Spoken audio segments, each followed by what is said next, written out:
Okay, good afternoon, dear participants. Welcome to the day 5 of our faculty development program. We hope that the last 4 days of deliberations on outcome-based curriculum practices helped you to gain deeper and more critical understanding about this particular topic.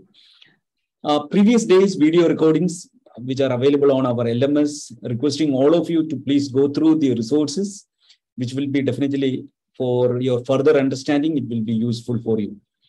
Our program is packed with a series of engaging sessions and resource people from various subject domains who presented the different dimensions of the OB practices.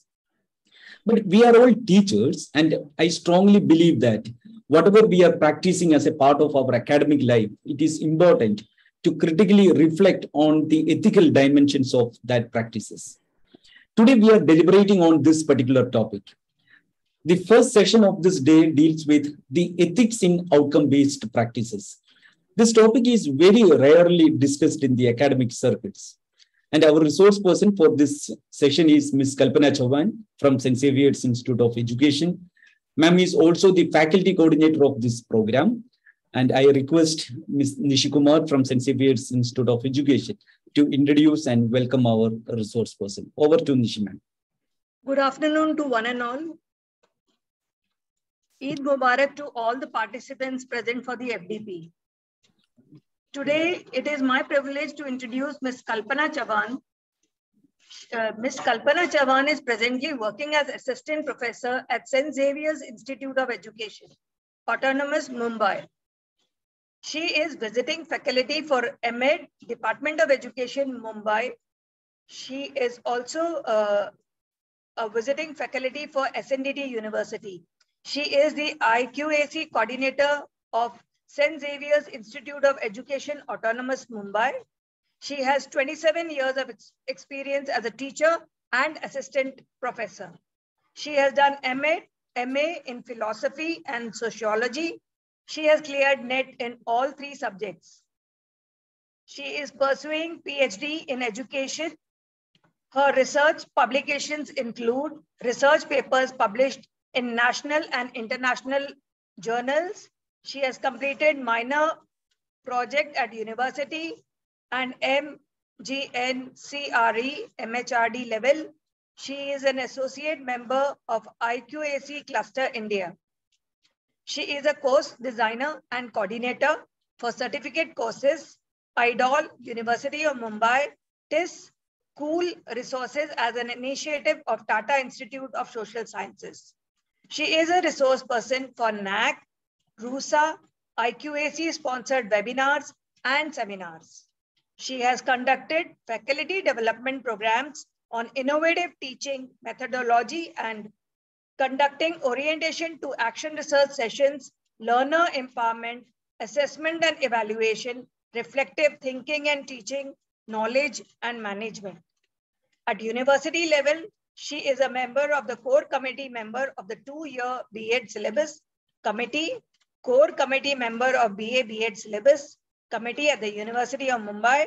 And without wasting much time, over to Kalpana ma'am for her topic, ethics in outcome-based curriculum practices. So welcome Kalpana ma'am. Thank you. Thank you, Nishi ma'am.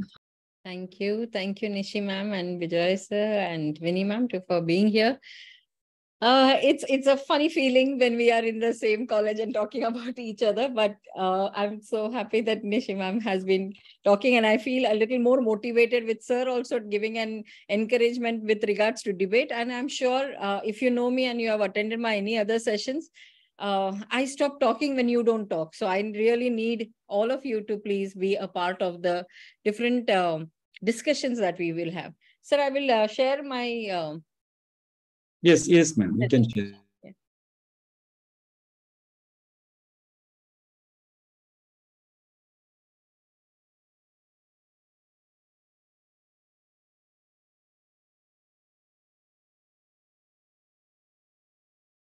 Okay. So what's happening over here? Anything that you're... Please unmute yourself and talk to me. I would rather like that. What is happening here? Can you all see this? No one is serious. No one is serious? Yes, Why? ma'am. Why? Ma'am, some activity is going on Where? in the said place. Here, this person is saying, where am I? This person is saying, I'm so confused. And these people are trying their best to try to gauge what is happening. Can you now be with me over here? Yeah, They all are confused, ma'am. Yeah. They don't have a direction. They don't have a direction. Let's see. What to do? What to do and Maybe how to do. yes, maybe how to do also. Are they trying their best? Do you see in the first picture over here, students are trying their best to understand maybe what is happening? Why am I in the class? Yeah. Yes, looking like that. Yeah, looks like that. And then later on, they don't even know why I am here, where I am. And this is where the start of deterioration of higher education, with students trying their best, that if I'm in the class, what is the teacher doing? Am I supposed to learn so many things from her? And then suddenly realizing, where am I? I'm so confused about it. And this was where there was a deterioration of education per se, not only in India, but throughout the world. And this is the time that we spoke about OBE or outcome-based education. But the problem with this is not only one-sided, the other side was also the teachers used to feel, Arey, I have explained so much. Can you see? This person is saying, Arey, I have explained so much and still the students are not understanding. There is a cartoon strip over here. I do not know whether you all can see it clearly. I'll read it out for you. There are two friends and one friend says, I taught Stripe, that is a dog over here, how to whistle. I hope you all listening carefully. I'm saying, I taught Stripe how to whistle. The friend says, I don't hear him whistling. What is the reply? The reply is, I said I taught him. I didn't say he learned it. What is happening here? Is it the same like this teacher feeling that I'm teaching so much and the students still trying to know where they are? What is happening over here? The teacher is teaching, but students are not understanding, I think so. Yeah, maybe the teacher claims, I have taught. I have done my work. I have done my work. I have taught you. Now, Yes. whether you learn or you don't learn, that is not something that your responsibility. Sorry? Whether you learn or not learn, it's your responsibility. That is correct. It's your responsibility. Yeah. Anybody Ma'am, else? the focus is not on outcome, rather on input. Okay. The focus over here is that I have taught, so I have given my syllabus completion. I have done everything. So the focus is on input and not on outcome. Very good. Anything else? Any other? When the teacher says like, I have taught, she's just concentrating on herself. She's not concentrating on the child, whether the child is able to perform that particular thing or not. If it is a skill-based and all, ultimately how the child is going to put up that is very important, whether that particular child is able to perform it or not. Correct. So that has not come. Yes. Now, what has happened is many a times education was said about teaching. When I say I am getting education, that means somebody has taught me or the teacher is teaching. Now we are moving to understand that education is not about teaching. Education is about learning also. So it is not to be said that I taught, but we are going to understand because I taught or because there was some kind of a teaching transaction happening, there is also learning happening. Otherwise, we will have these kind of expressions in our class every time.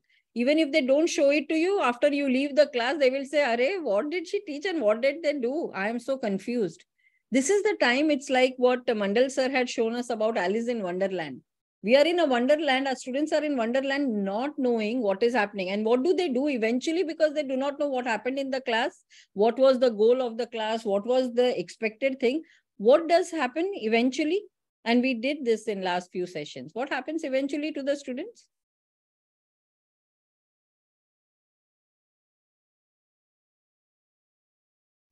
They are not goal-oriented. They are not goal-oriented. What will they do? What will they do? Because they did not learn anything, what will they do during exams? This will lead to disinterestedness, madam. Yes, disinterestedness, disempowering. It will lead to rote learning. Rote learning, finishing the exam, and we will be having engineers, doctors, teachers who are always with this expression, trying to always seek what is happening. And that is the problem that we are facing with our education system.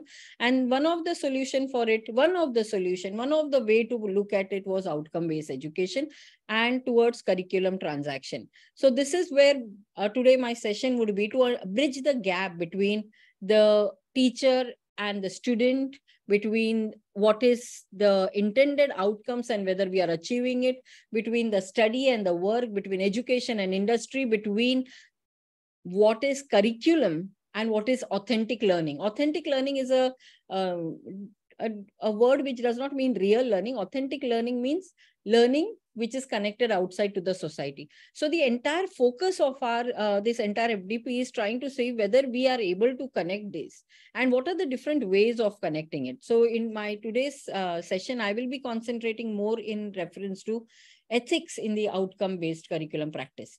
Now, whether I am going to the class only to complete my syllabus, get my salary, and not be interested whether my students have engaged with me or no, is an ethical issue. Whether it is an accountability thing where Dr. Pradna had spoken to us about what is accountability, what is the role of a teacher, how separate is a teacher from the learner, how separate is the learner from learning. All of these are ethical concerns. So when I was looking at this particular topic for a very long time, I was thinking absolutely everything of us as a teacher becomes an ethical issue. Now, what I'm going to do is I'm going to put a link in your chat box, and we will, you will let me know, you will fill it up. It's a simple thing. You just have to go to this link and then you can fill it up. Sir, I'm going to put it in the chat box. Yes, yes.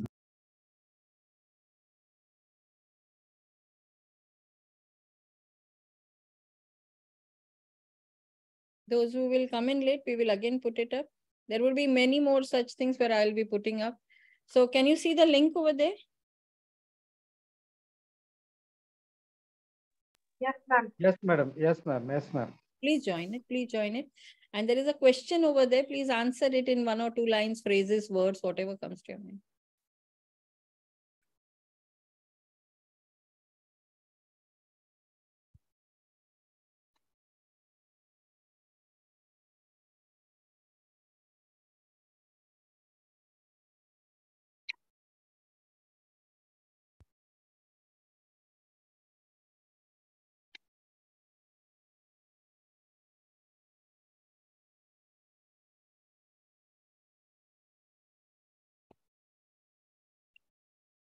Have you started? This is for my checking. All right. Okay.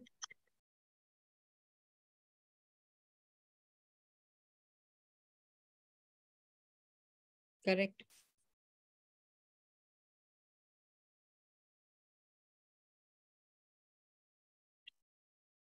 Yeah, that is also there.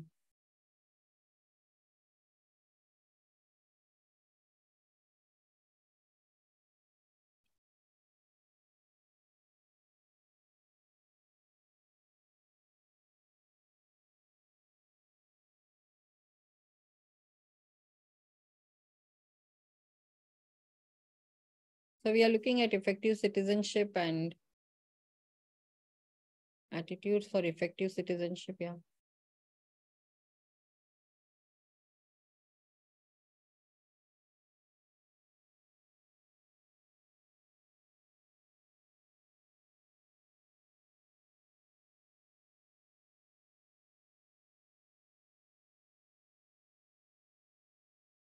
So why education started is a very ethical issue. Huh?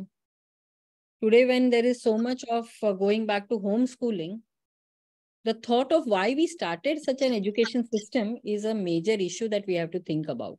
Because all our theories, all our philosophies are based on this root. Why did we start a public education? Formal education means a public education, education for all of them.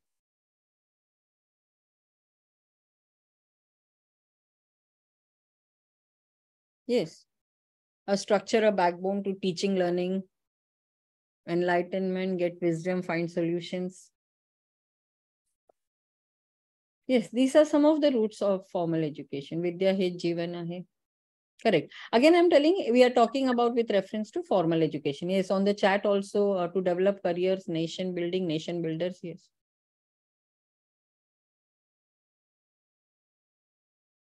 So these are very noble beginnings that we always think that we have. But the point is it really the noble beginnings that we have for our start of an formal education? So there are different kinds of start of the formal education. We know that earlier, like even in our Gurukul system, we used to have residential schools, or there was informal education. Informal education was where the education was given at home by the parents. And non-formal education is later on which started. But what we are looking at is a formal education. Now, in formal education, the terms that come to my mind is going from elitist to massification. Now, when I'm telling you about going from elitist to massification, this is what I mean. Our education, what you have shown me in the in our Padlet, is beautiful lines. These are something that are noble things that we always believe our education system started for. It started for obtaining the national goals. It started for making citizens and acquisition of supreme knowledge and effective citizenship. Yes, this is what it started with according to us. But actually, if we go and look at the history behind it, it all started for catering to the labor requirement of the capitalist. So this is what is called the factory model. This is where the ethics immediately starts off. Right from here, the ethics starts. Why did we start an education system? Later on, you can talk about what we are doing and how we are doing it. There was a person called Tyler, and if you read about him, then you will find that he worked in a capitalist setting in an industry, and he wanted to have a organized way, a uniform way, a system where everybody will conduct their activities in a particular manner. That is what is called as an assembly line. Everybody will come at a particular entry time and there would be an exit time. I tend to go fast if I get a little more passionate about. Whenever you feel, just raise a red flag, just tell me, go slow. Whenever you feel that I am going too fast, please let me know. So over here, what we are talking about is education, which was of formal basis, never started for any noble causes. They did start in the century of 1839, that is around 19th century. And one of you had written, I must compliment you, that it started as a result of Industrial Revolution. Yeah. Madam, I didn't see your name, also I didn't see your name, but one of you had written about Industrial Revolution. Industrial Revolution was the reason why formal education started. Now, the ethical issue starts over here is, it was not so that everybody gets education, but everybody by default started getting education because there was need for a labor class. Now, how should this labor class be? How should this labor class be? Can you look at two pictures, the factory and the classroom over here, and tell me how, if you are the entrepreneur, if you are the capitalist and you have started a school, what do you expect the school should teach? Correct. Dr. Sashi is saying students are still identified as a product of one of the other. I like the word product because I'm going to take it up also again later. It is again an ethical issue. Anything else? What do you see over here? What is the common thing that you see? Come on, very fast, because I have lots to cover. What is the common thing that we see? You can unmute yourself. All are engaged in one particular activity. Sorry, come again. All are engaged in one particular activity. Okay, they are all involved in any one particular activity.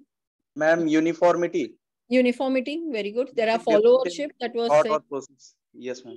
They are all treated as equals, or everybody's doing the same thing? They are treated as equals in what sense? Equal as? Equal in the sense that they're all given the same task to do. Correct. Same task. They all seem to be working mechanically. Correct. Mechanical is a good word. In a conveyor belt system, there is no individuality. Yes. To make workforce, ma'am. Sorry? To make workforce of to make a labor force. Correct. They wanted a labor. I'm asking, what kind of a labor force do you want? Looking at these two pictures, if you are a capitalist of 19th century, what kind of labor force do you want? And I'm telling you, don't be very happy that they could follow instructions. They will follow instructions, yes. No originality, creativity. No creativity. Absolutely. Conformity to certain sets. Yeah, I agree to it. Efficiency in shorter duration of time. Correct. Ma'am, they follow some ethics at the workplace. Now ethics is such a difficult term. They follow ethics. Correct. So what is their ethics? What they have taught. They have Their taught. ethics is to follow. Yes. Follow instructions. To follow the ethics, and their ethics is to follow. Correct. So now we are using a very loaded term over here, that their ethics is to follow. Now They are following the instructions given by that instruction or instructor or teacher. Correct. So now is it Or head. ethical or no? We do not know. Now whether to follow somebody, be a subservient, do not question when you have been exploited. All of these are also, so I will not use the term it's their ethics. I might just say they have been forced to do it, or it was their work kind of thing. Please remember, this is the time when also slowly it happened towards economic depression also came in. So those who had set up their factories, slowly by around 20th century, what we started having were also World War, and everybody was fighting for resources. So try and understand also the historical context of these formal education. The ethics behind it is not what is right from wrong. The ethics over here is who has capital, who has money. So one who has money decides the rule. एक बहुत अच्छा saying है. The lion in the circus tells the trainer, right now, I am in your circus tent and the whip is in your hand. But you come to my jungle one day and I will show you who is the master. So we will use the word ethics a little bit more, judiciously. It is not a deciding factor, because every time and every person who has the whip in the hand decides the ethics at that time. So any other thing that is coming here? So I got words like obedience, subservience, efficiency to be increased. What else? Whose profit are we looking at? Whose benefit is it? It is benefited for the owner, madam, who started these things. Correct. So I have a factory and I need people. How do I need them to be doing their work from 9 to 5 without raising their head also? Can you see over here? They're not raising. There is a beautiful, beautiful movie called Modern Times by Charlie Chaplin. If I get time at the end of it, I've told sir that once my entire session is over, I will give you all the different kinds of links and you can see it. This is Charlie Chaplin's Modern Times, and you will see that how without questioning, without knowing what we are doing, on the conveyor belt, a person is just doing one work at a time. So if you're hitting or you're pushing a hammer to a nail, you keep on doing it, not knowing for which product I'm doing it. Is it for a car? Is it for a house? Is it for a fan? Is it for a train? I do not know. My work is keep on. And this is what was happening in the education system. And mind you, we have not changed much. So this is known as the elitist to massification. Are you all with me? Please oppose me whenever you feel what I'm saying, you don't agree. Huh? That is the best part of ethics. That ethics is also something where you can question each other. We are not into this 19th century. So any question? Are you with me? Still not much, ma'am. Still it is going on very good. Still. That's why I said, don't be happy that we are in 21st century. Sometimes I even feel that we have different disguises now. It might be called by different names, but the system continues. Yeah. So here it is diverse learners into a homogeneous. They were diverse. They were different from each other before they entered the school, but we made them into a homogeneous thing.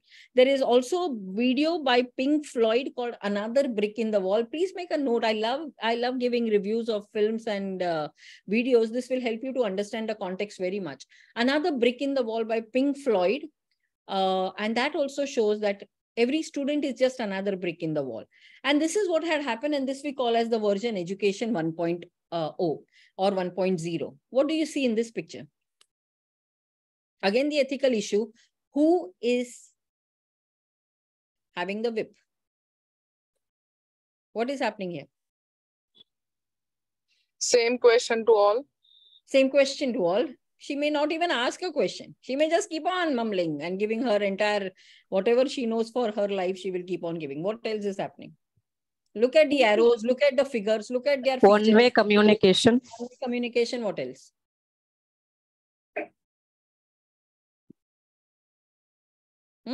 Think. I told you so many hints. Look at the words over there. One-way traffic. One-way traffic, correct. Features देखो. Features पे क्या है? बहुत है. By mistake नहीं किया है यहाँ. Look at the features. Look at way the students have drawn, they don't seem to have Uniform methodology. uniform methodology, yes. The students have no voice. Students have no voice, correct. As the song says, hey teacher, leave the kids alone. Yes, you know that. Good. Yes. So over here, the face has a mouth only for the teacher. The students do not have. They are put into a black box. I mentioned over here a word, if you would have seen here, it is called a black box effect. The students are only kept in boxes where they are not supposed to process the information. Somebody had mentioned the word outcome, input, and this what it is called as output. That is, in exam, you just repeat whatever we are saying. It's a photocopy. It's a receiving thing. It's a what we always say, that it's a Xerox copy, or just giving us the same thing again and again. But again, if you look at it, the stature of the teacher is such a large one. The teacher is the subject-centric and teacher-centric. So look at again the morality of our system. This is supposed to be education 1.0. When technology started, industrial revolution started, still it was at this phase. So we do lag. Technology might go very ahead. We are still, and sometimes we are still here even in 21st century. This is what happened with one-way traffic. Teacher will be the only one who will speak and talk. It is the sage on the stage. You understand the term sage on the stage? The teacher knows everything. Sage kaun hai? Ekdam guru hai, bada maharishi hai. So the teacher knows everything and the students will only receive knowledge. So all they can do is just be in their boxes and take the knowledge and repeat it in the exam system. Now, this is something we have to remember, why outcome came or how education kept on evolving. This is the evolution of education. So then we came to something called after 18th to 21st century. There were many such thinkers who started thinking about it, questioning. There was Renaissance happening. Renaissance is the new beginning. So from the medieval age, slowly people with scientific inventions, we move towards humanism, we move towards Renaissance. And therefore, there were various thinkers who opposed this kind of a system where it is, Tagore also calls it that I feel as if I'm in a hospital or in a jail, and these are the things that I have to face. Rousseau says, please burn the books, let the child be free, let the child go out into the nature, let the child learn. So these were various thinkers now who started questioning. We had Dewey who said learning by doing. So slowly the system moved from there. And that is where the evolution is known as education 2.0. You understand what is now the difference between this picture and this picture. Okay, we will quickly compare what is different from education 1.0 to 2.0. What is so different here? Students are interacting with each other. Students are interacting with each other. So arrow is two-sided. Sorry. Two-way communication. Two-way communication is there. Teacher is catering to individual needs. Multiple arrows are there on teachers. Sure. Multiple arrows, that is between student to student, teacher to different students, not just like, she's not just telling the class, but it is now, can you see the geometry also of it? The geometry, what we have in a classroom is called a linear method, a linear way of sitting, where everybody just looks at the teacher as if she's performing a show and we have to just watch it. But here what is happening, it's a circular thing. A circular thing means what? That it can be more interactive, more democratic. Yes, Dr. Swati, participative and collaborative, Yeah, even not between the teacher and student, even between the students also. Even between the students, that's correct. Yeah. What else do we see here? What else is happening? What do you see here and what do you see here? Sorry. Student-centric education. Student-centric, yeah. Dr. Chetan, I did not get you. Choice-based learning. Okay. What else? Can you see these things also? Constructing, students are constructing their own knowledge. Yes. They are learning by themselves, exploring the things. Correct. So collaborative work. True. So now this teacher now suddenly does not become just a person who is giving knowledge or the transmitter or only the sage on the stage. The teacher becomes the orchestrator. That is a designer of a classroom activity. She's a facilitator. What John Dewey says again and again, what Freire says again and again, that now the teacher is a facilitator. Maybe she will put up a question. I hope what I am doing is right now a facilitating job. I'm putting an image, I'm asking a question, and we are discussing about it. If it was even face-to-face, we would have had much more fun. But here also, if I'm trying to do this, this is where I'm moving from 1.0 to 2.0. I'm also asking you all to refer to certain YouTube videos or movies. So there could be also where the teacher is not the only master. So the teacher sirf ek guru nahi hai jiske haath mein sab source of knowledge is there. The entire source of knowledge is not in the hands of one person. The teacher is only an orchestrator. Everybody has their own talents, own knowledge, and they can share. Can you see this? This is symphony. This is orchestra. There is something like you all are contributing right now. That is what is happening. Everybody is contributing to the music of education. So that is what is happening over here. Shall we move on? Do we see this happening in our classrooms, or do we see more of 1.0 still? I'm not saying your specific classroom. I'm saying not much. Basically 1.0 still it is. Yes. Yes. And that's why we have to come up with this entire thing with regards to what is the difference between an output and outcome. Now this is 3.0. 3.0 is where, what do we see here?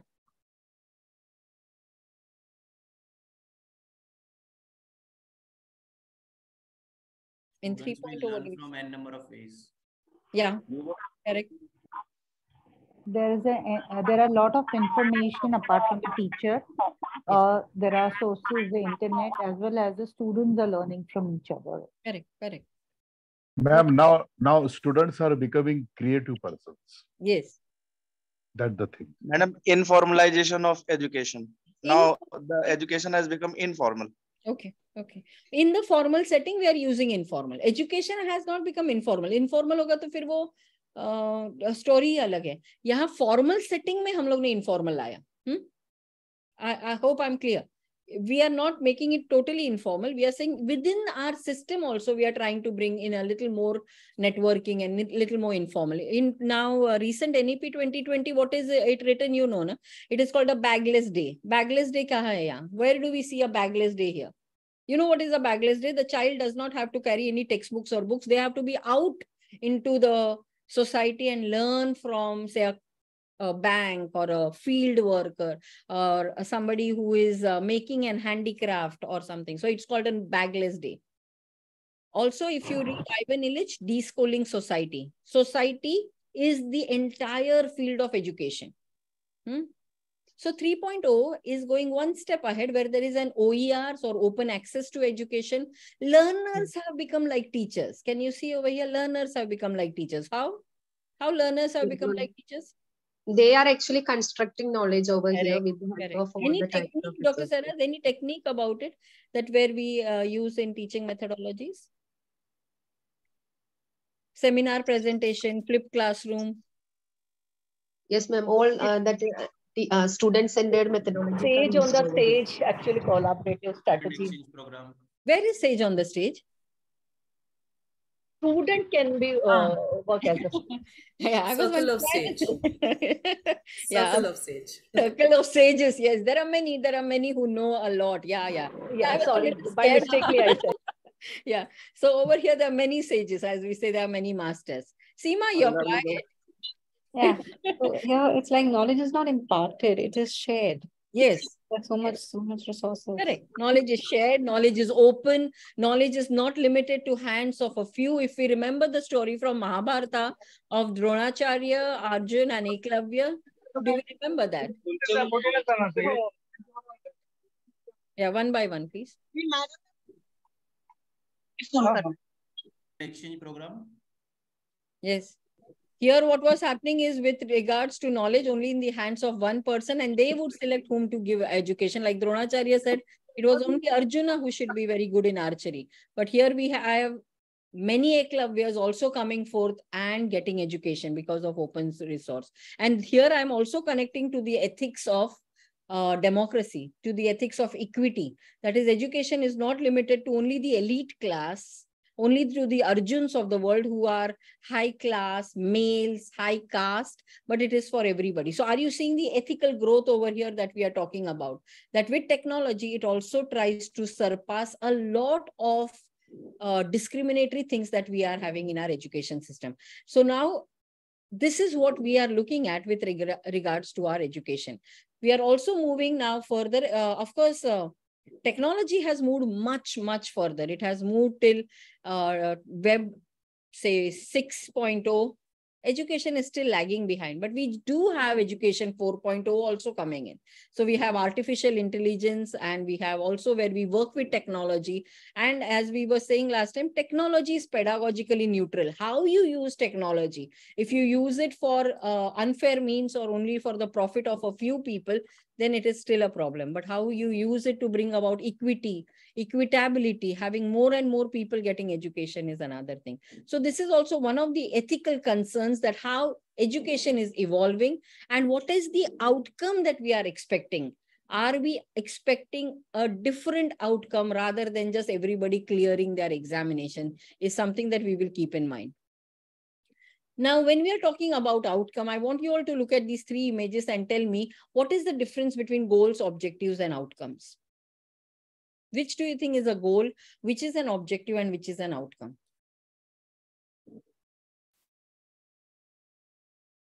Which of the pictures? Goal is this pyramid kind of picture. Yeah. Is, I think, a goal. Yeah.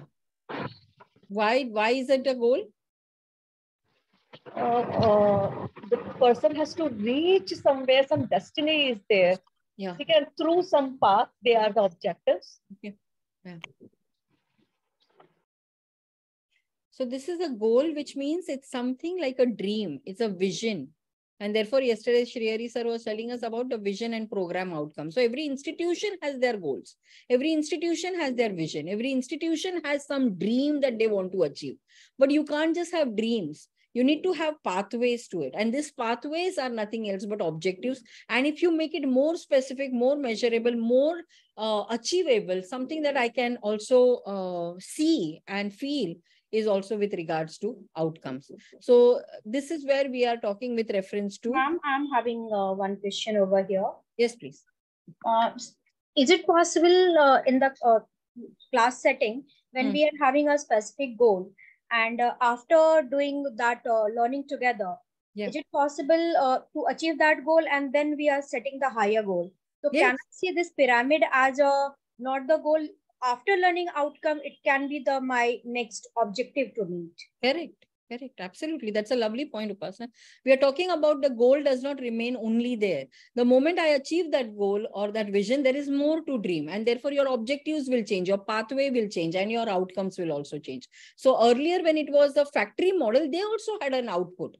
They also had a goal. The goal was, but from the viewpoint of a capitalist. Please remember that we don't have only, now we are saying because we have a session, it's not that only we have our goals and outcome. The capitalist also had a goal. He had a goal of profit making. Therefore, he set a path that I should have people who are obedient, non-questioning, come at 9 o'clock, go at 5 o'clock, do not raise their head, just look down, don't think, just work, work, work. So they also had their goals. Every century, every education system will have. So it will all depend upon the goals that your institution has, the goals that your society has, the goals that your state has, and eventually your nation and internationally that we have for human beings. So goals will change with time, place, and once you have achieved one, you can always have another dream. But with that, of course, your planning will change. With that, of course, your outcomes will also change. But that's a very important point, that it changes from era to era, time to time, and there will not be just one stagnated goal. If there is only one stagnated goal, then we can say that we are still into the 19th century thing, where the capitalists wanted to make profit. Yeah, ma'am, one more question. Sorry, yes, over there only. Ask me. So usually we say goal has to be attainable, right? But when we are saying goal need not be attainable, outcome is attainable. Okay. Goal is a dream. Goal is a destination. Goal is a objective. I want to reach there. For reaching there, what I have to do is all the different things. So in the democratic goal classroom, is the in the democratic classroom, who should be setting this goal for a student and for the learning process? Yes, Teacher I will. or student or Yes, together? correct. I'll be coming to that because yesterday also Shri Hari sir said program outcomes are given by the institute. On those lines, we are going to also see in our class outcomes will it come. I will come to that point that can I also, as a teacher in a classroom, give some contribution to changing the goal of the institution? Yes, you can. Yeah, it is. Yes, sorry, I'm asking 2-3 questions because from a long time I was thinking about it. Sure. Yes, sorry class if I'm taking too long. One more thing, because when I'm thinking this goal as a teacher, I'm deciding, then it is not a democratic classroom. It is not a learner center. It is definitely, it is directly pointing towards a teacher who is having the authority to decide. And then we are marking the pathway to learn. Then how we are telling it is the 4.0 where it will be the outcome based and the ethics of learning will be there, because I will have definitely a different set of learners. Correct. I understand. In this image, I'm not trying to tell who is setting the goal. I'm showing right now the difference about what is a goal. It's a much broader term. Like for example, what you all told me in the Padlet here, these are goals. These are goals. Responsible citizen, supreme knowledge, what was here, to be employable, to have citizens, to make them into a citizen, effective leadership, find solution, enlightenment, vision. These are goals. Are you seeing? These are goals. Now, goals can differ from, again, place to place and person to person. That's why we have differences in democratic countries and autocratic country, an organization which is democratic and organization which is not so. So, you understand what is a goal? These are goals. These are much wider terms. We will come then, and what we have been listening from so many thinkers, and I will not repeat what they have said with regards to how they convert itself into an outcome. Yeah. Upasana, is your question answered? Yes, ma'am. Thank you. Thank you, ma'am. Yeah. And still keep the query. I love it when you are uncomfortable, when you will have more of these questions even at the end of it. And you will also give me your solutions. So overall, we have seen that what is a goal, what is a objective, and what is a outcome. Now, one more analogy I will give you. We see over here 4 images, okay? They are jumbled up. This is a marketplace. And these are other few things. Can we put it in the order? Can you tell me which will come first? Which order will it go into? The first one, which is pattern. Which one? Yeah. What is your objective, ma'am? You wanted to make it like one is the whole part, another is the chopped one. So if you are telling me to mix the juice, then I will cut in the small piece and then do. If you are telling me to serve the salad, then my things will be different. So give me the question little. I will show you this and then you tell me whether you have got it. Now, what is happening over here? They all belong to the fruit family. What is happening over here is the entire market of fruits is there. This is your entire goal. Now, there are so many goals that you have. Make him into a good citizen, make her into a productive technology person, make the person become a sensitive person, make that person have research skill. So there are so many things that we have as our goals or as our major outcome, program of that vision of the college. But we cannot have all of this. We cannot digest all of this. We cannot teach the first year student the same way, the third year student the same way. So what we have to do is, we have to take it step by step. We have to show how we can make it into a smaller pieces. Now, again, this is still a jumbled one. Then we reorganize certain things that we have to teach the first years. Then the second years, third years, fourth year. And then what we have is a creative dish. So what we are talking about when we saw what are different kinds of outcomes is with reference to what is the program outcome. Then now, for example, if BA history, what is BA? BA is your program outcome. BA history is where it is specific to a subject. Then within history, ancient history, medieval history, contemporary history will become this third image. And then what you tell in the class of first years, what you tell in the second years will be all of this. What I want to bring out to you is they are all belonging to the same family. That is, when I'm teaching medieval history, I still have to remember that I have to develop a citizenship. When I'm teaching them about ancient history, I have to remember with regards to compassion. I have to regard with research skill. So program outcome, course outcome, PSO, unit outcome, all are connected to each other is a very, very important point that we have to remember. And as an ethical teacher, if I am doing my duty correct, then I should be knowing what is the vision of the nation, what is the vision, that is what is your national policies that are coming up. That's why we are talking about national education policy. What are the sustainable development goals we should know? We should know about what are the different policies that are coming for inclusion. So these are the major visions of the institute, of the nation, which makes a program outcome. This has to be there even when I'm teaching a small unit in my classroom. I have to be very mindful that am I teaching, while I'm teaching microbiology, something to regard with a citizenship, something to regard with how to avoid conflicts in the classroom.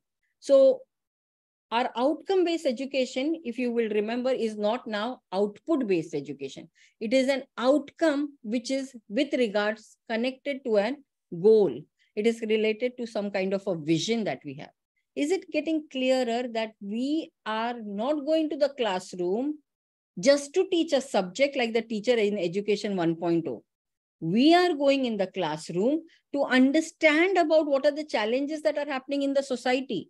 What are the vision of an institute? What is the vision of a state? What is the vision of a country? So it is with reference to this major thing that when we go to the classroom, we might give in smaller portions, but we have to remember the values that are over here have to be inculcated even in the class that I go. So that is where the teacher accountability comes in. That is where the ethics of an outcome comes in. So when I write my outcomes, I have to write at the end of my lesson or at the end of my unit, the student will be able to.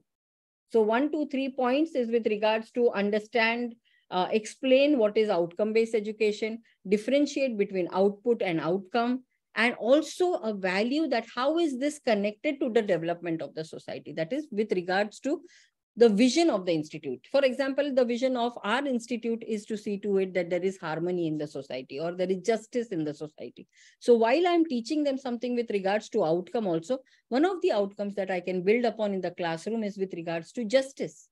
Yeah. So kindly understand that whenever we are looking at outcomes, do not say program outcomes, course outcomes are totally different from each other. They are all connected as goals to objectives as to outcomes. So when you're yesterday, so that's why I'm telling, when I'm doing this, try and recollect the ethical background of it, that we have to remember how the different sessions that we had from yesterday, from last 3-4 days are talking about the connection between each other. Yeah. And therefore, whenever we go to our classroom, that is like when we play chess, now we exactly know what we want to achieve. What is our aim in our chess is what we know. What is the aim before we start? Like if you get into a train or a bus or a flight, you know exactly where to reach. That is what is outcome. So when I know what I have to teach in the class, I should also know the goal behind it, the vision behind it. So the end that I have to teach, that is in this class, has to be synchronized with all the different objectives and visions and goals. And that is the time then you will allow the student to express themselves or have this kind of networking, go into the society, have a bagless day, have things where the teacher is not only source of knowledge. Why? Because your entire program outcome is not about just getting marks. Your program outcome is to have a citizen, to have a responsible person. And therefore, entire concept changes now. So rather than having education 1.0, we are into now education 3.0. May not be so much into 4.0, but maybe slowly we are moving towards it. I wanted to request for a simple working definition of ethics. Of ethics, that's what I'm going to come on to. But I'm going to come with regards to what is your understanding of ethics also before I give my definition. So over here, what we are seeing is that this is the life cycle of learning outcomes. So learning outcomes are the seeds and this is the product. So when a teacher is aware about where she is going to take the students, that is also a part of her responsibility as a teacher. That is also like, Seema, if you want to know, one of the aspects of an ethics. To give a clear-cut, simple definition of ethics is the awareness of what is right from wrong. But here, ethics is a much wider term with regards to also understanding what is my duty towards the society, towards my profession, towards my student. So before I teach the student, I should be knowing this is what I want my students to be. This is the product that I want my students to be. Somebody who is not only having the disciplinary knowledge, but also has social skills, has ethical skills, has research skill, has ability to collaborate with others, work in the team, have an harmonious background to it. So if this is my product, then I should know what I'm teaching in the classroom and how I'm teaching in the classroom.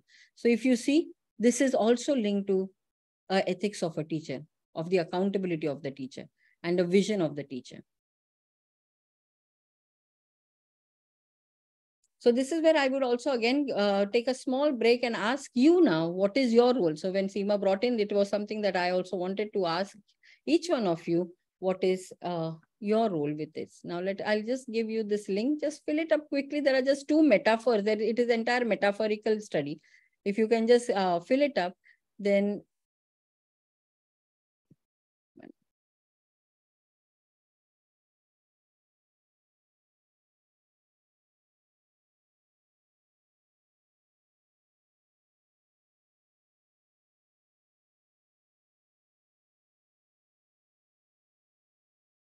can you get this link over here?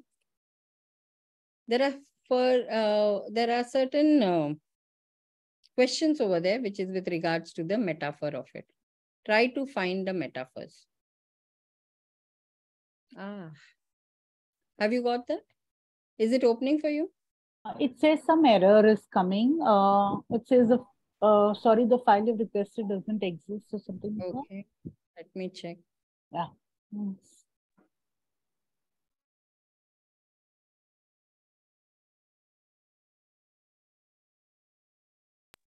Okay. The Padlet is not, that link is not working. 1 minute. Yes, not working still. Says the file does not exist. It will exist.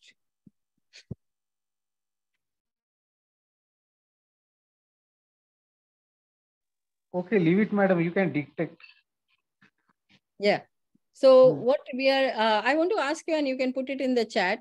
What is your perspective regarding your role as a teacher?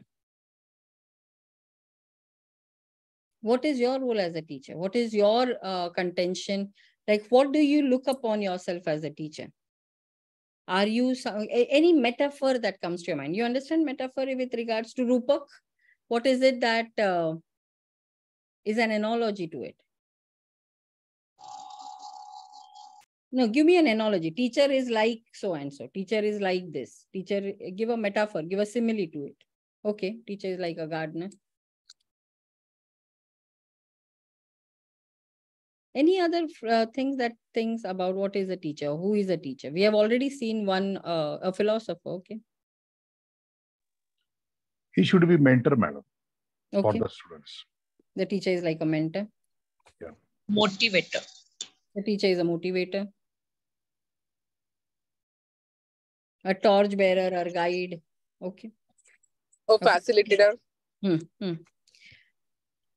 Although I had a very interesting metaphor diagrams over there, but let me see if I can later on, when I give you a little break, I can see whether I can get it. Yes. So over here, we are looking at how the teacher is with regards to being like this. Like these are the metaphors, that some of the metaphors like we have. There was a time when the metaphors were with regards to a teacher as somebody who is only in the classroom. There is behaviorism. So I am trying to get it from another link, but let's see now. Let us not go into that question then. Let us go further.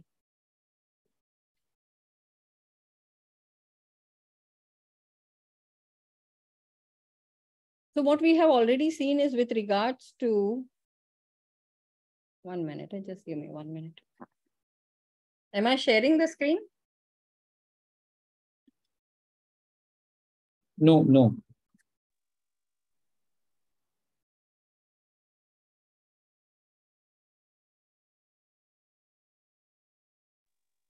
Now it is visible, ma'am. Yes, yes.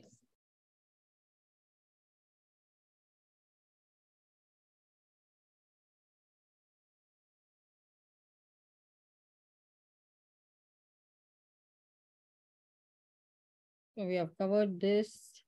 I'm sad that that didn't come out, but fine.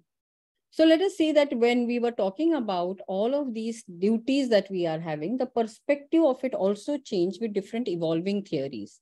Now, with regard to evolving theories, what was happening was there were these theories which regarded what education should be.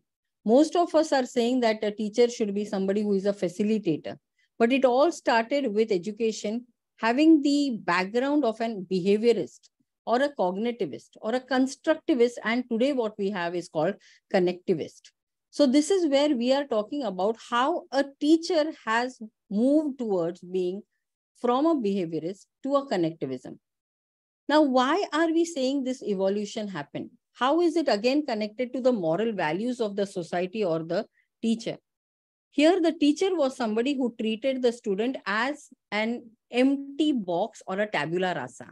A tabula rasa is one who does not know anything, is a blank sheet of paper, and you can write on that person what you want them to do.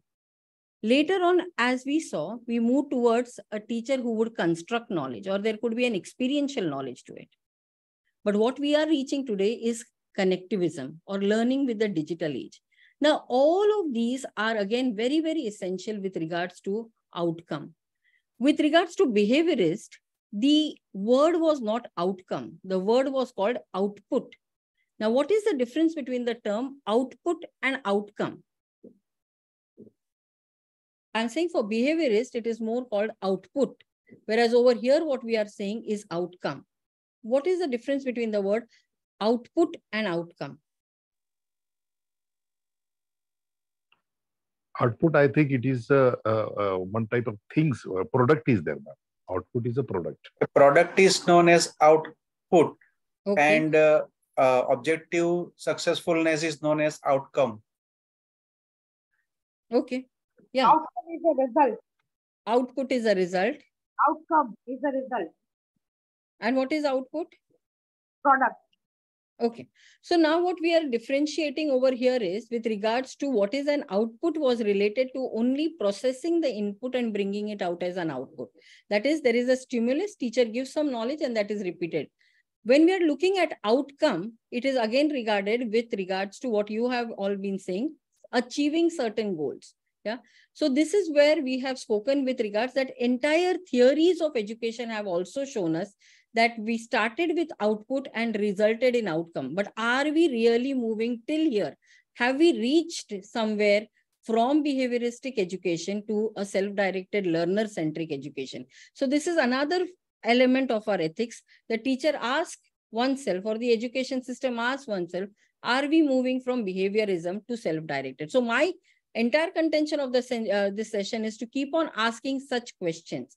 And when we are saying it is an outcome, we should also not know what is not outcome. Outcome is not simply statements that describe the content or the syllabus. You cannot have something as an outcome which only keeps on describing some content. An outcome is with regards to an achievable goal, an essential part of the unit, a clear statement of what a learner is expected to be able to do. It states attainment. So what we have seen in our theory is that although in so many centuries we have moved from behaviorism to self-directed, in my classroom, am I still repeating the syllabus? Am I just telling the students, learn this part, know this part, and this will come in your exam? So this is not what is outcome. They are not the statement of what the lecture intends to do. They are statement of what the student can demonstrate that they have been doing. And this is exactly, again, the graduate attributes that UGC promised us, that this is what a student will have. Now, please understand, the ethics of UGC has come over here, where UGC had spoken with regards to how we want the outcomes to be. The outcome should be learner-centric. And therefore, even in the NAC AQR, we have a question which says, which are the different methods that you will convert an input into an outcome? And these are the different kinds of a method that is important for an input to be an outcome. Please understand what I'm saying, an input not to be an output, but to become an outcome. And these are certain examples of how your methods of teaching would be. Not a lecture method, not a sage method, but which is experiential learning, which is participative learning. This is an experiential learning where you have different kinds of methodologies which you can use. So please understand, whenever you are converting your input into an outcome, the accountability of the teacher is not to just keep on bringing a product which she has in her mind that these are my notes and the examination will have the repeat of it. It should be something which the child can experience, can reflect upon. The student should be able to have these kind of exposures. So all the learning theories have given us those ethical considerations where they have said, are we moving from a transactional model to transformational model? So slowly, as I'm warming up to you all, I'm taking you from what is the difference between a transitional model, which Spady speaks about, to a transformational model. Now over here also, it is with regards to what is peer teaching, students teaching each other, participative learning, exhibitions are made, learning resources are created by the students, or they are also open learning education resources. Different kinds of models can be used, like reflective thinking can be used to make an input into an outcome and not limit it to an output. This is one way, that is, you can encourage reflective thinking in your class. There is something where you remember and reach to creating. There are other methodologies, like you can have reflective journaling, mentoring your students, be a reflective practitioner. You can also have something called the ideas, that is intelligent pedagogy, distributed pedagogy. You can have engaging pedagogy, you can have agile pedagogy, and situated pedagogy. Now, these are all the things that there is a need for us to be aware of. There is a need for a self-awareness over here with regards to whether all of these can be achieved, whether we can have different kinds of elements in our classroom. This is also, again, with regards to input to outcome. So these are some of the inspiring movies who have also shown us that how a teacher can convert an input into an outcome. Please remember these words, that we do not want the input to just become an output, but to become an outcome. Now, as you were asking, what is it that is the meaning of the word ethics? So if we can have something with regards to about what is it that makes it into an ethics. I'll put the link again on the chat box, and if you all can fill it up, then we will come to know what is your contention. Like what Seema asked, what is the definition of it? Let me understand what is your understanding of the term ethics also. Madam, it may be moral principles that govern a person's behavior on the conducting in an activity. It can be. What else is ethics for you? Yeah. What else is a ethics for? Yeah, there's a link. If you all can go on the link, we will also come to know what many of us think about what is ethics. From where did this term ethics come in? What is the ethical consideration behind outcomes? Do we really have to consider ethics while teaching? Why should I, when I'm teaching microbiology and nanotechnology, think about ethics?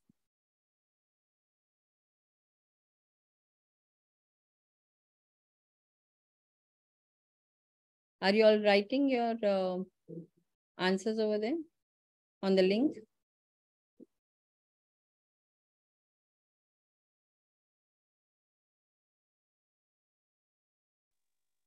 Ma'am, is it like only one word we are able to write in that many? Yeah, only one word. One. Okay.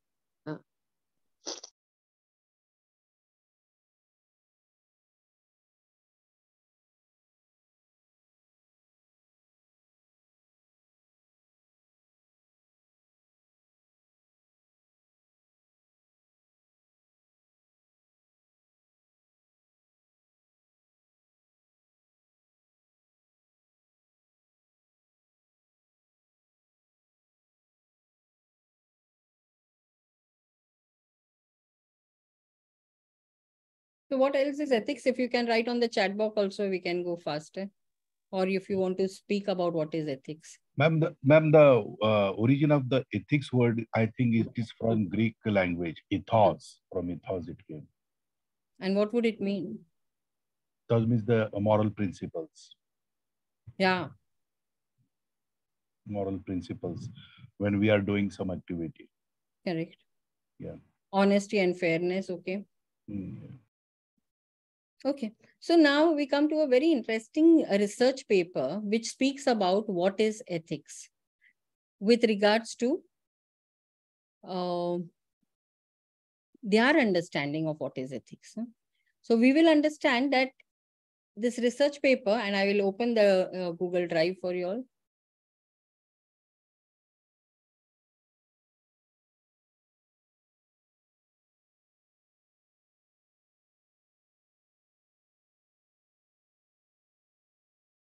And this is a very, very interesting paper which I found with regards to this particular question we have.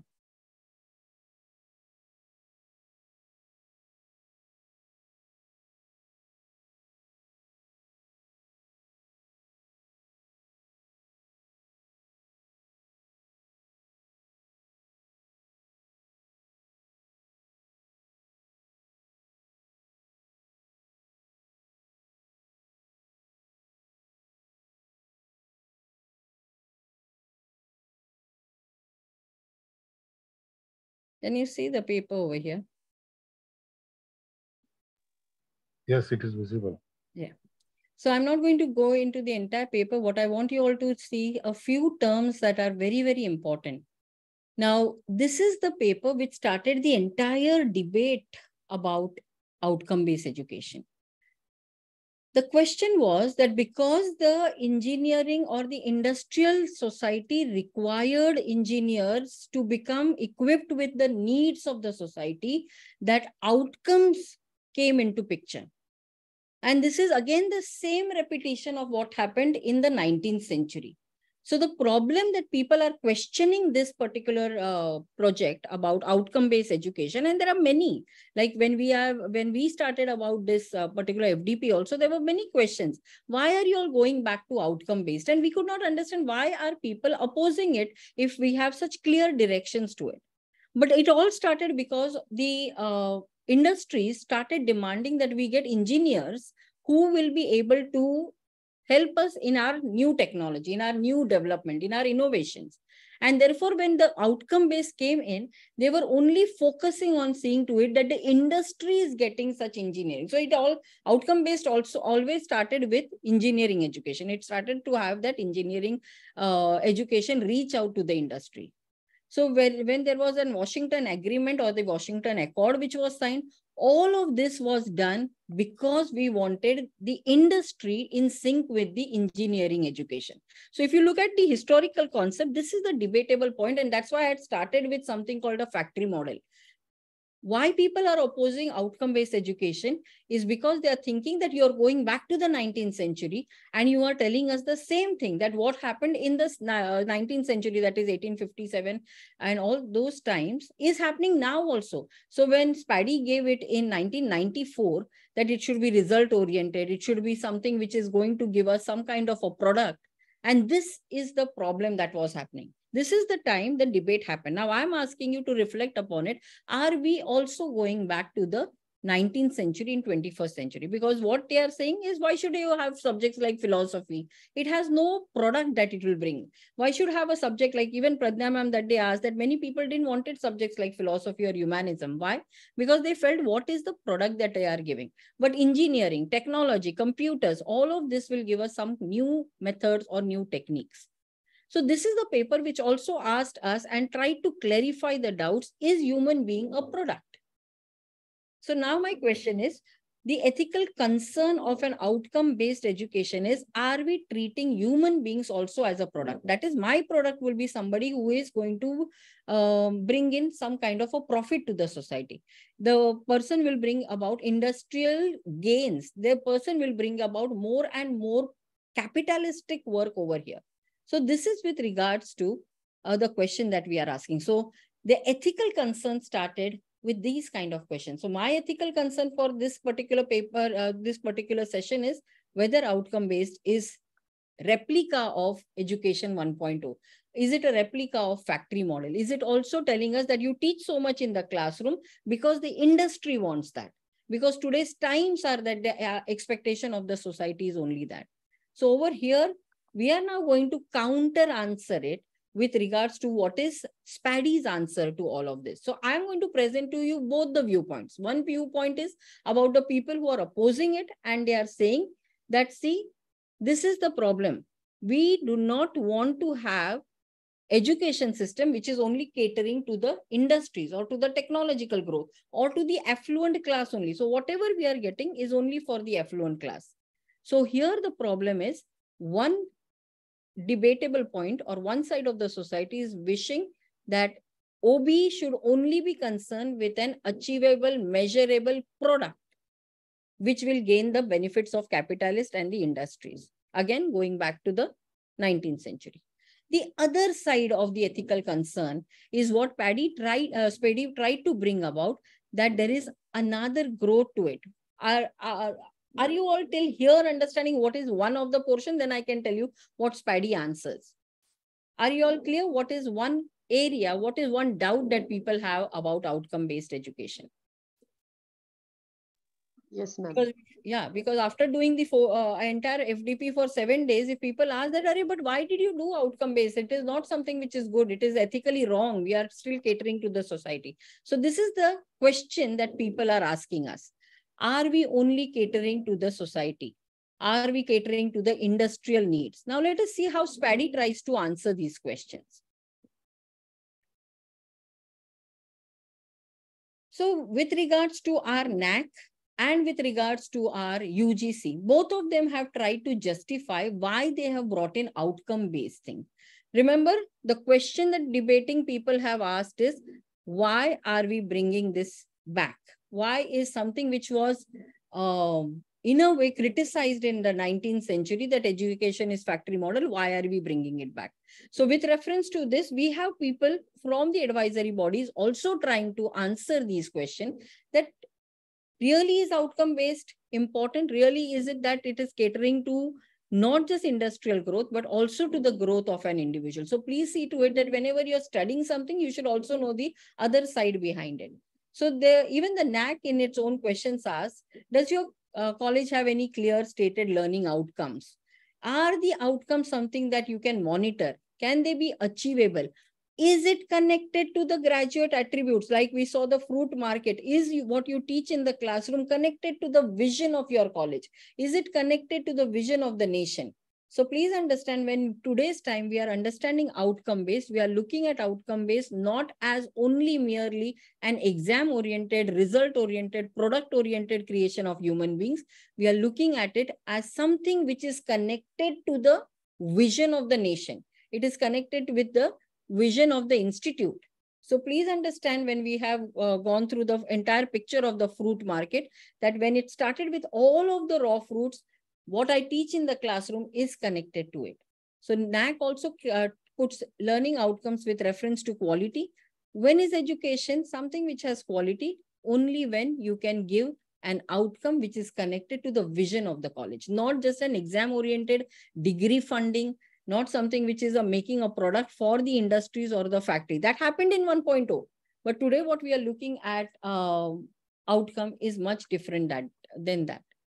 And therefore even UGC says that it is my promise to each and every student who is studying under my university, that I will give you quality of teaching.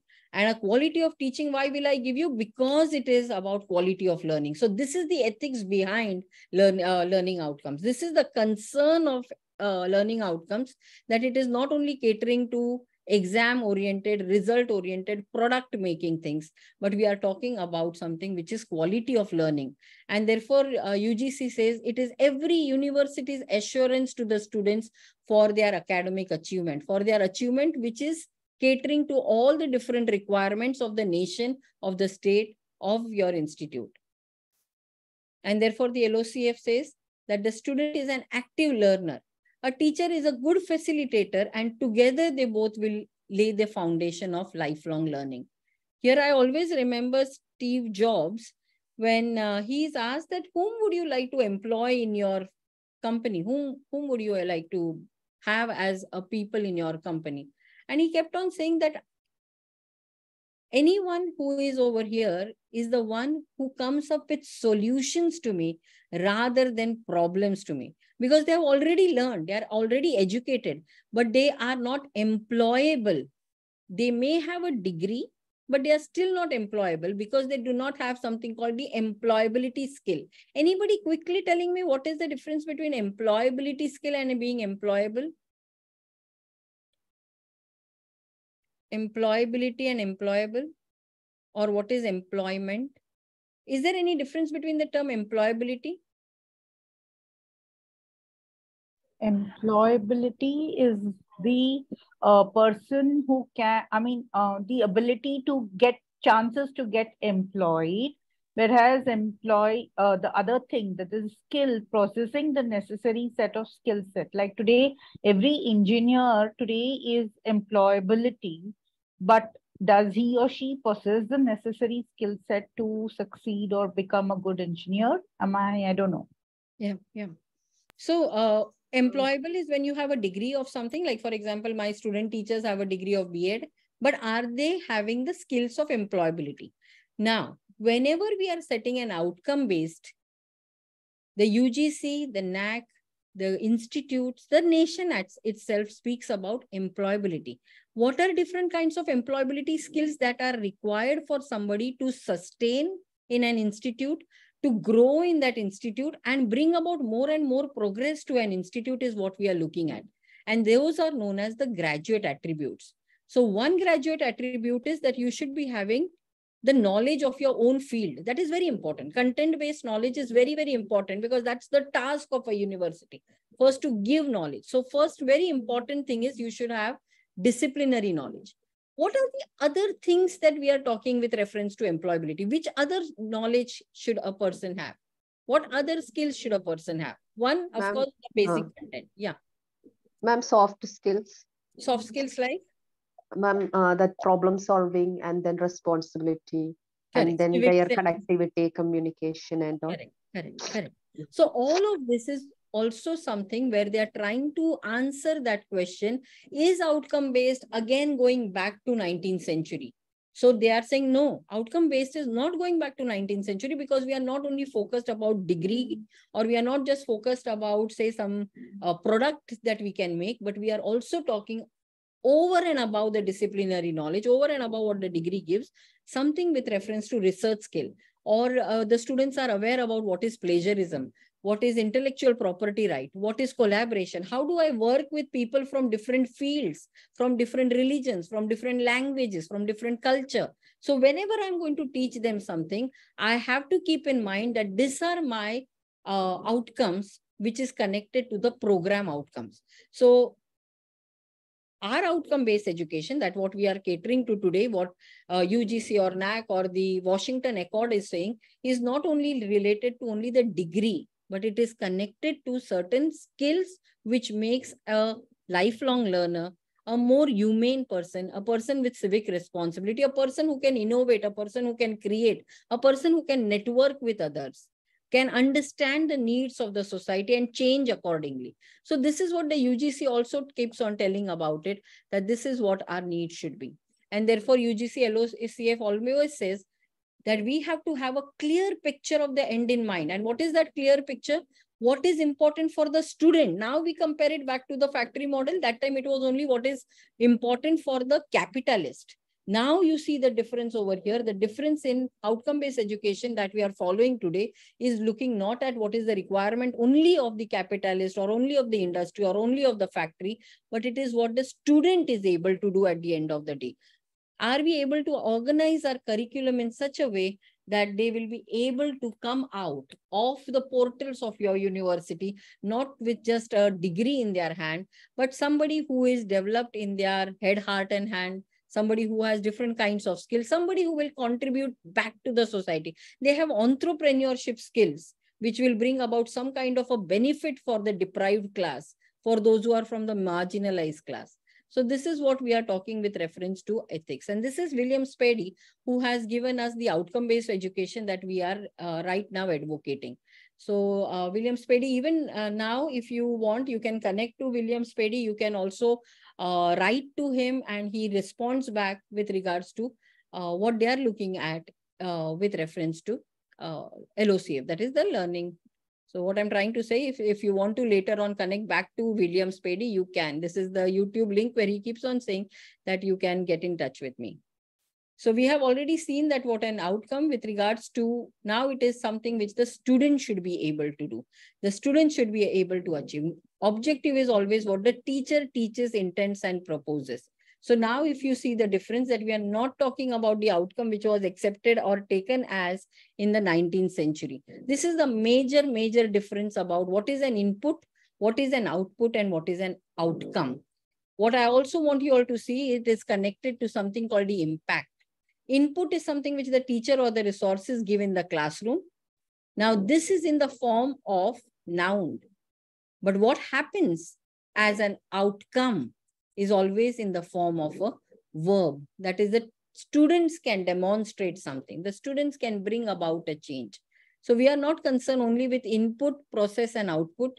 We are now gone further to outcomes and impact. So this is the ethical dilemma that we always had, that whether it is going back to the barbaric industrial factory model or are we moving further? Now, which are the two words over here which tells us that we have moved further than the factory model? Obviously, they are outcomes and impact. What is impact and how is it different from outcomes? What is impact and how is it different from outcomes? How is outcomes leading to impact, or how are they connected to each other? As compared to impact, outcome is a little short-lived, or I should say, it's the beginning and at the end of it, a long-term impact. Correct. So it takes a little bit more time to reach impact. Correct. So outcomes are measurable, which leads to the impact. Yes. All outcome doesn't need to be impactful. Okay. What else? What else is the connection between outcomes and impact? Let's take a simple example of our own B.Ed or program of B.Ed. So in the input, we teach them about the foundations of education. We talk to them about, say, community work. We talk to them, and I think that is going for all higher education also, where we talk with reference to research skills.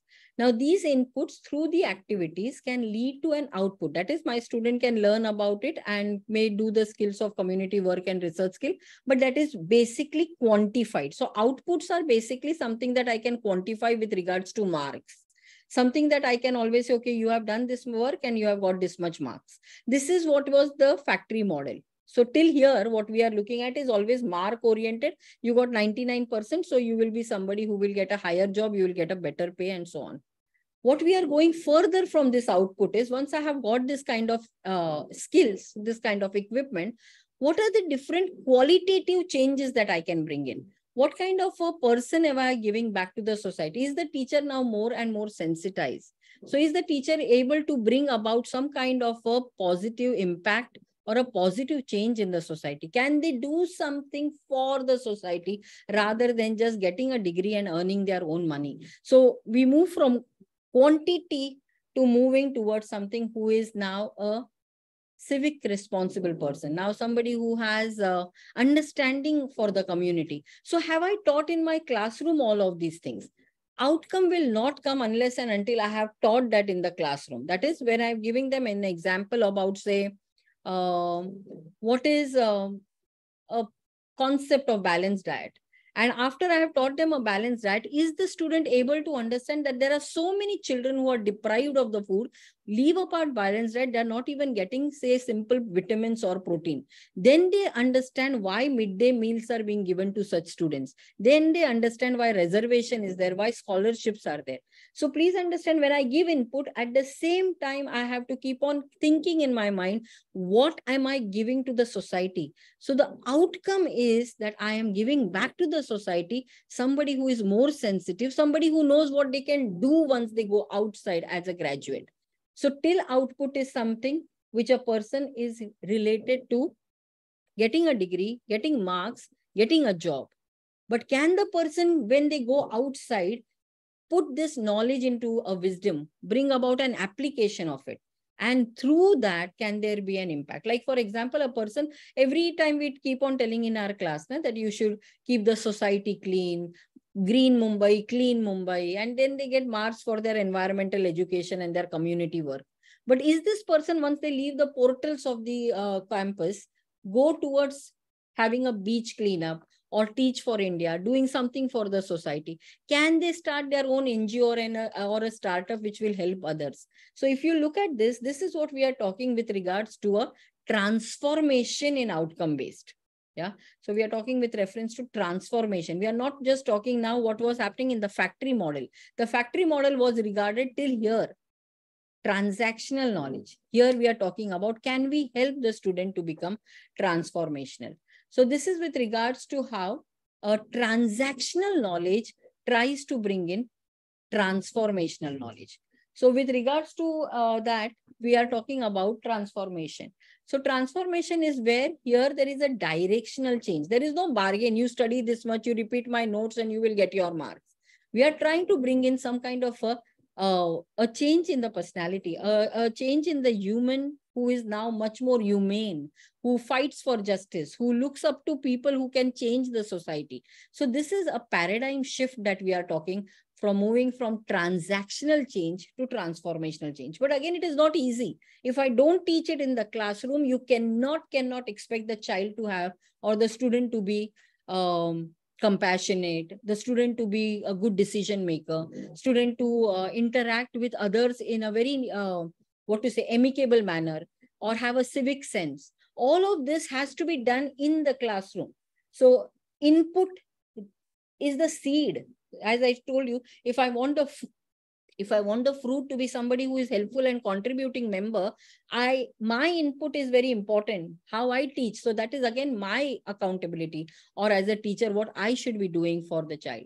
So over here, what we are talking about is that we should help the students to, first of all, not be like the first picture I showed, why am I in the class, what are they teaching me, but first to understand what is the entire concept of my course. Why am I learning this? What is it that the teacher expects me to do? What is it that I should be able to do at the end of it? There are places in United States as well as in Europe where the teacher and the student together sits down to write these outcomes. I know in India it will take us a little more time to reach there. Of course, with autonomy or with any kind of push that the government is trying to give us, that can we reach to that step that the student also collaborates to make the outcomes. So this is where outcome based of what we are talking today tries to show that there is some paradigm. So it is very, very important that the student, when they go to the class, they are aware. So before you start your class, your outcome should be out there for the student to understand. The student should know what is their destination. They don't come to the class, and if you remember my first slide, they do not know, or they're trying to understand as the teacher is teaching, what is she trying to teach over here. So we have to be very, very clear in our outcome, that has the student understand that there is a relationship between what I'm learning and what I will be when I go outside. And therefore, the purpose is very, very important, that we have to equip the students with knowledge, competencies, and qualities. Once they exit, once they go out from that education system, it should not be, acha, jo bhi tha college mein, when I was studying over there, I know. But how will they be able to apply it? Moreover, please remember the word, it is concerned with each and every person.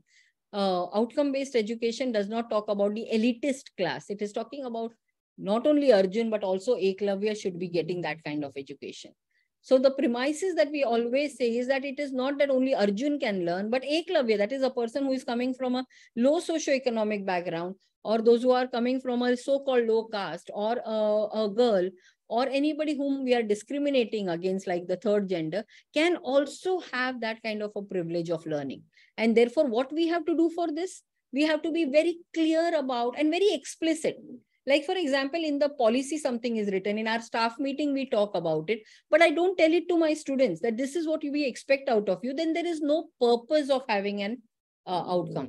So the principle behind it is convey to the student what is it that they are into, What is their destination? What is it that the entire journey is about?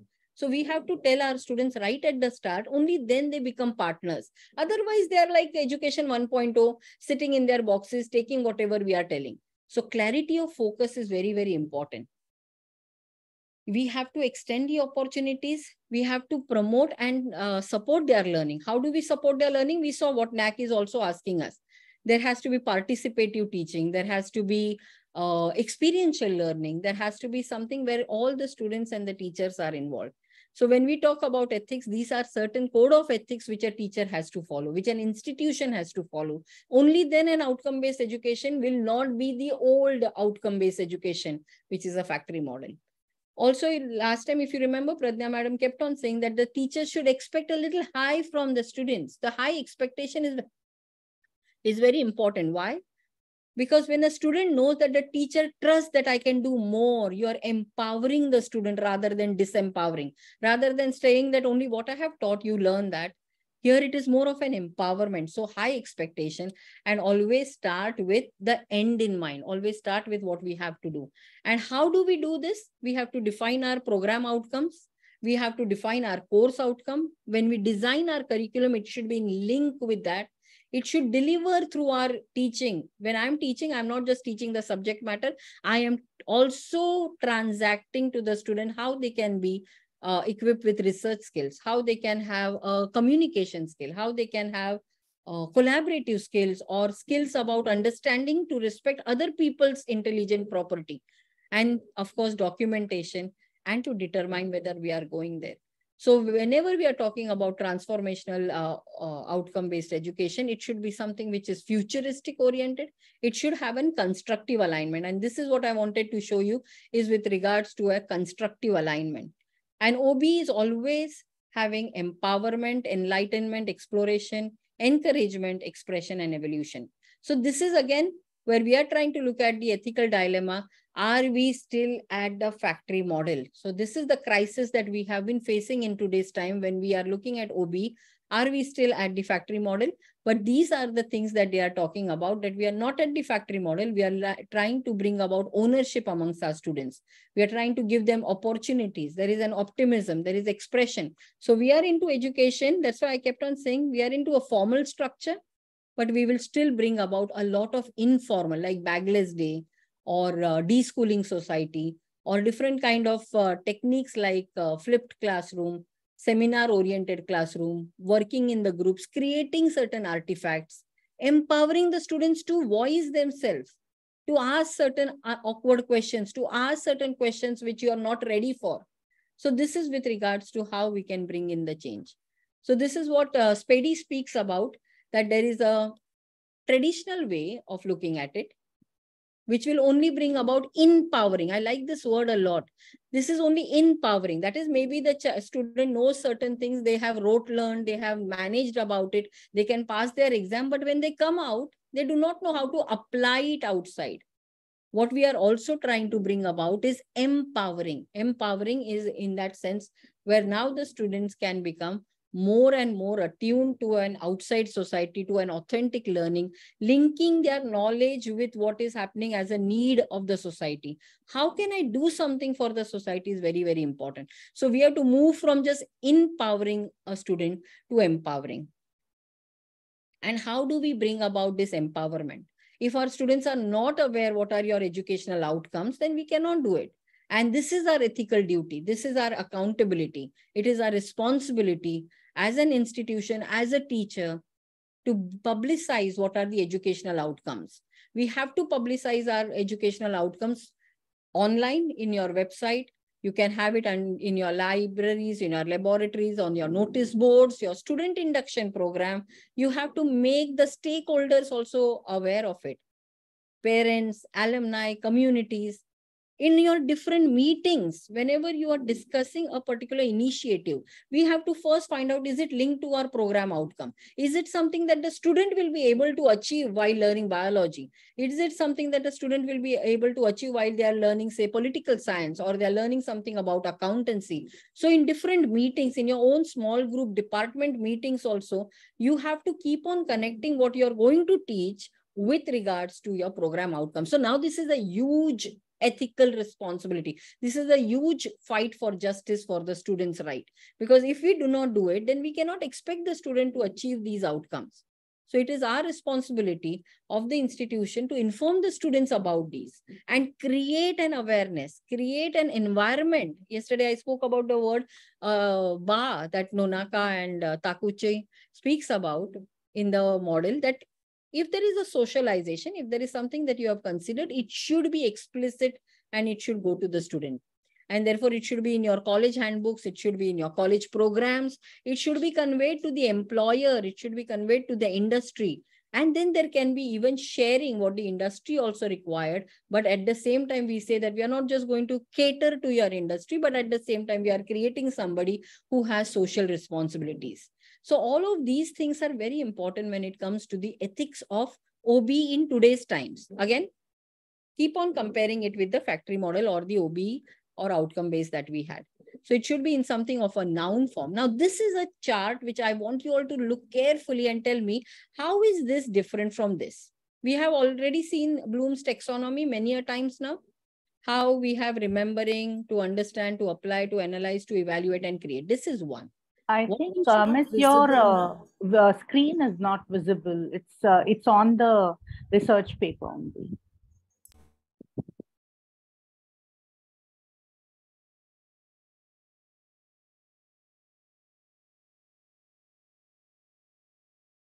Screen is not visible. Yes, ma'am. It was in that research paper only.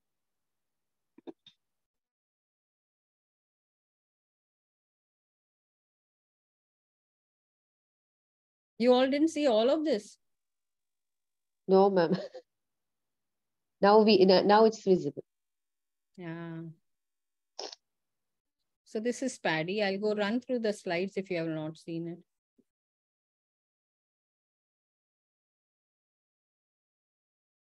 So this is where NAC demands. This is what I spoke about UGC.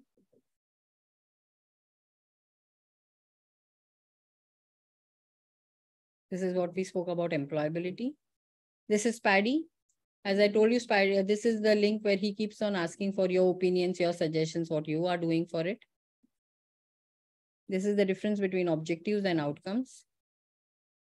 This is where I spoke about inputs, activity, outcome, outputs, outcomes, and impact. And therefore, I was wondering how come none of you are asking me a question. Please inform me if it is not happening. Like you could not see the screen. Because this is where I was wondering how come you're not asking me any difference between outcome and impact.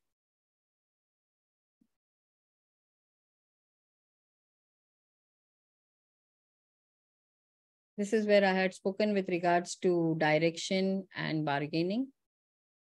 These are the different concepts of paradigm, purpose. Ma'am, can you please show that slide once again? Sure. Wherever you had shown that impact, outcome, and all difference.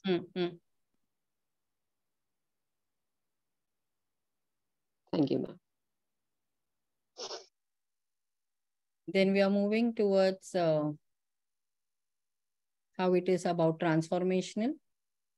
That here it was only with regards to bargaining, but here we are talking about directional towards lifelong learning. So here maybe it is only with regards to a simple skill, but here it is with regards to how you can contribute back to the society. Now this is the pyramid of OBs, which is very, very important, that there are 5 Ps about it. What is the paradigm of it? How we have shifted now. Rather than just knowing what and whether students learn successfully is more important than when and how they learn something. What have they learned and actually whether they have learned it. And therefore our purpose is to see to it that they gain all of these knowledge. The different premises, the principles and the practices. Shall I move? Have you understood this, what I had spoken about earlier?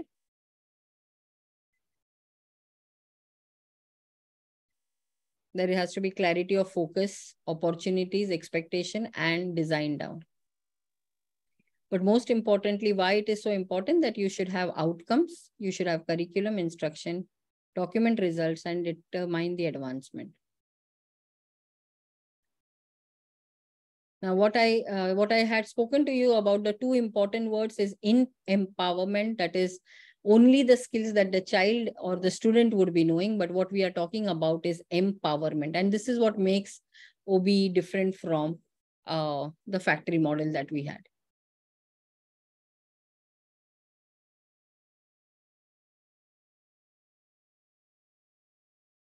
Now, what I want you all to look into, this is okay, you all didn't see this also. So there is empowering and there is empowering. Empowering is where only the student can have quantitative data. But this is where it is a whole brain. This is an open system. This is more qualitative. And this is what will make it into an outcome. It will make it into something which is with regards to impact. So rather than having just empowering, we are talking about empowering.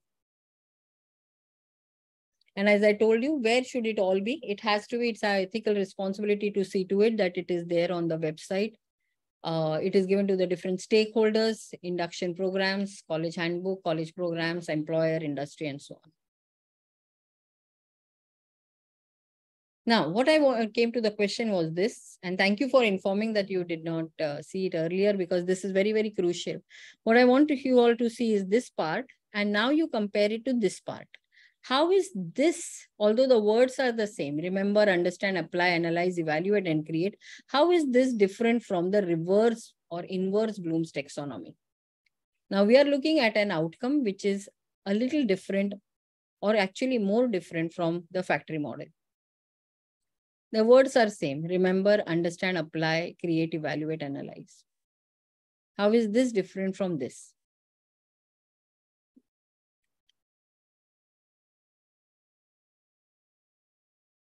Can you see the words are same? Huh? Now, can you tell me, how is it different? What is the difference that they have? Higher order skills should be stressed more in second picture. Yes. What else? Higher order skills. Here also they said higher order skills are important. But the scope is more in second picture. Whose scope? Whose scope? You're right, madam. Student scope or the area. Correct. Now, which students? What I want to bring about is, as you all pointed out rightly, the scope is important. Here it is, earlier we were saying most of our students can reach this part. Only a very few are so intelligent that they can reach here. Can you see now the other part? They are saying remembering, understanding is fine, but most of our students should reach this. We have to have maximum number of students reaching creativity, evaluation, and analysis. Remembering, understanding, they will any which ways get, because without it, you can't move here. But it should not be limited only to few students at the top. Creation, evaluation, analysis should be there for maximum number of people. And therefore, what we have to do is, there has to be a constructive alignment. If you want maximum number of your students to be creative, evaluative, analytical, then we have to see to it that there is a constructive alignment. There has to be a learning outcome is matched with your teaching methods, is matched with your assessment. It is only then that you will have maximum number of your students also being creative. Because what your outcome is, if you want your student to be creative, you should teach it in a creative way. You should have case studies. You should have scenario-based learning. So this is where you will bring about the change. And therefore, it will not be one-way teaching. It will not be just also collaborative teaching, but it will be education 4.0, where you're teaching them to be innovative, teaching them to start their own startups, teaching them to create something new. So that is where we are taking them to education 4.0. So these kind of outcome-based is going to be connected to all of these things. This is called as the constructive alignment. And therefore, the constructive alignment, as we have already seen, that we should be able to know how a student can construct something, how they can align with what the teacher has to teach. So entire focus, if you see, entire ethics, entire way of what is right and wrong comes into our hands again, comes into the hands of the teacher. If you are able to equip them in your transformation, in your teaching about the different teacher-centric ways, only then will they be able to bring about that change. So if you want to have a change in the product, again, I'm saying in the product, It does not have to be a product which is giving an exam or a result. It's that person who is going to be a lifelong learner because you've taught him how to learn. Rather than only teach, you have taught the person meta learning, how to learn, how to think for yourself, how to direct your own learning, how to self-regulate. So these are the things and the responsibilities of the teacher that we have. And therefore, it always is that the focus must be on the performer, that is the student, and not the teacher. There must be something which is performable, and the focus is on the performance, not the activity or the task of to be performed. But how has the student at least attempted? Maybe the student may not get the full output, may not get that much marks also. But is the process also something where they are understanding research skills or they can manage with the team? So this is very, very important in outcome-based education. And therefore, what we are trying to again show is there is a difference between, and now you have to think whether the difference is there between what happened in the factory model and what is advocated today, that is Paddy's model of it.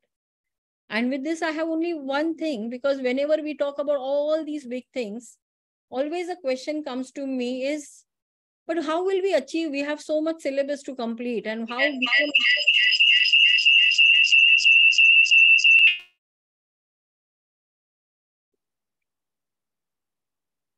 So over here, what is happening is there is a social experiment which has been done. And in the social experiment, what was there? That there is a flea kept it in a glass jar. And the lid was open. So the flea could jump out of the jar. And they could jump really high. But then what we did was, we put the lid on it. And when we put the lid on it, whenever the flea would jump, it will dash against the lid and it would fall down. After 2 or 3 such times, they removed the lid. But they observed that. And can you tell me what the scientists would have observed? It stopped jumping. Yeah, it did not. It could not take more than what it was, knowing that it is a safe portion. And therefore, Ghalib says, कफस में रहते रहते यूं हो गई कफस से उल्फत, खुद ही नोच लेता हूं जब निकल आते हैं मेरे पर. That is, whenever I feel I can fly, I still like to be in my comfort zone. So Spaddy's outcome-based education has an ethical binding on us, not only for us to help the students to fly, not only for us to help the students to soar above just what is the expected product requirement or the output requirement, but it is our responsibility, it is our accountability to come into the ethical concerns. Are we also growing? Are we also learning? Are we also trying to bring in new and different technologies in education or new and different methods of teaching? So let us not be somebody who is like this flea and scared of moving higher. Let us talk about how we can bring about a change. And that is again leads to another story which shows that when an Iranian community had come to an Indian king and just shown a bowl of milk. And in the bowl of, the Iranian person asked the king, can you give us refugee that we can stay in your country? So the king was very kind. The king said, I don't think I can allow more people, but he could not refuse the Iranian leader. And therefore, he brought in the bowl of milk and showed it to the Iranian leader. When he showed it to the Iranian leader, he understood. The Iranian leader understood what the king wanted to say, that the milk is to the brim. It is full. So what the Iranian leader did was he put some sugar in that bowl of milk. And when he added the sugar, he said, he tried to interpret it. He tried to show that we are not going to occupy more space. Whatever we are going to do is only to make it more sweeter. And we will be involved in this in such a way that we will integrate with you. Similarly, if you have a huge syllabus to cover, you will say, oh, my course outcomes itself are so important. How will I connect it to my program outcomes? We should understand that these outcomes are nothing else but adding or enriching our syllabus. These are the outcomes which will help our students to be much more better human beings rather than just somebody who is coming there to get a degree from us. So let us hope that we are always trying to bring in this kind of a sweetness in our syllabus, this kind of enrichment in our syllabus. So rather than saying that I am output based, let us be an ethically bound, responsible teacher who is going to be outcome based and also moving towards an impact.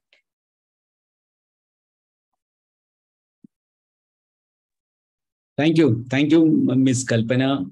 I think it was a very enriching, debatable topic that you have presented. Participants, if you are having any doubt, we have only 2-3 minutes left. So if you are having any doubt or if you need any clarifications, you can raise it now.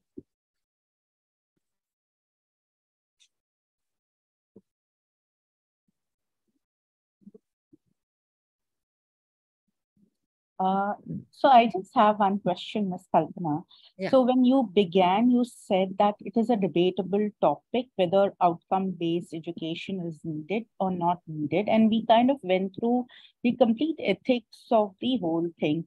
But now I just want to ask that when people who are saying that you do not need an outcome-based education, what is the rationale or the reason behind they're not wanting an outcome-based education? Like with the NEP, everybody is turning towards an OBE now. But if there are people who are opposing it, then what is the rationale for opposing the same?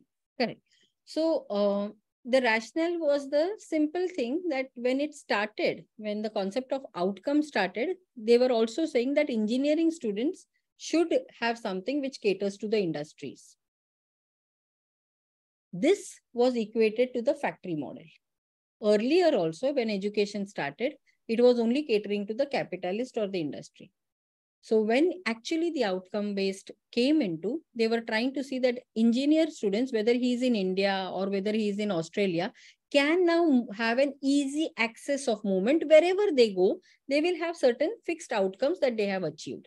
So if I'm going from India to, say, America, they will understand that I have achieved these outcomes of my course. So therefore, they were thinking, are you also only concentrating on what is the demand of a degree? Or what is the demand of an output or a demand of an industry? So we had, Spady is trying to bring out, that is called transitional one. We are into transformational. Transformational, where it is not only quantity based, but it is quality based, where it is coming from the student, what they want to achieve. Yes, Veena ma'am. Thank you. Yeah, Veena ma'am, you had a question. Yeah, good evening all. Ma'am, actually I wanted to ask that when we are in this transformational mode and when we look onto each and every student's success, so shouldn't we go as per, shouldn't our outcomes be according to whatever the need of each student is there? So it will be a list or long list of program outcomes? No. Program outcomes are the outcomes which a institution or a state states for us. Exactly, exactly. Correct. Exactly. Correct. But then the institution has to cater each and every student, isn't it? Correct. Now, what do you mean when we say each and every student? For example, if you have a visually impaired student in your class or you have an orthopedically impaired student in your class, but you are teaching with such a technology, say for example, you have a screen reader, or if you have, you send them the presentations beforehand, you make, because the child who is visually impaired can have an access to Braille. What they are trying to say is try and develop such methodologies which can help maximum number of your students. So if your methodology was only a lecture methodology or a chalk and talk method, it will only help some of the students. If you could remember the example of Three Idiots, where they are asked what is a machine, and there is a student who explains the definitions as a textbook definition. And then there is Amir Khan who explains what is a machine in a very simple terms.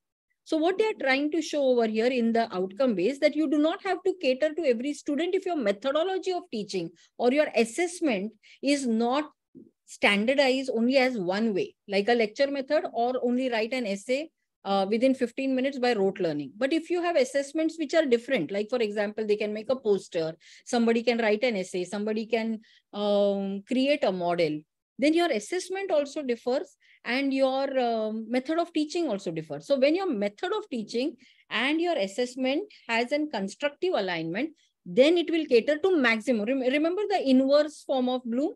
Then your maximum students will be creative. Then they will be analytical. So here we are talking about how we can bring about maximum number of students. So the onus lies on our method of teaching. The onus lies on our way of assessment. Yes, exactly. I was on that only. If we have the maximum number of students having the same goal, then the assessment also may differ for this group of students. Anyway, thanks. I got the answer for my question. Thank you very much. Okay. I think we have... sorry, I'm having one question. Okay. Can I go ahead? Yes. Ma'am, as right now the earlier speaker said that the assessment and you built upon it. Okay, so that our teaching methodology should cater the need of maximum, and the assessment will do differ. But then there should be autonomy for us also to take those decisions. And what will be the parity for it? See, these are all very prescriptive policies. Now, there won't be one in a democratic country or in a free country. You cannot be told that this is the way. Every teacher now should have flipped classroom. Every teacher should now have this.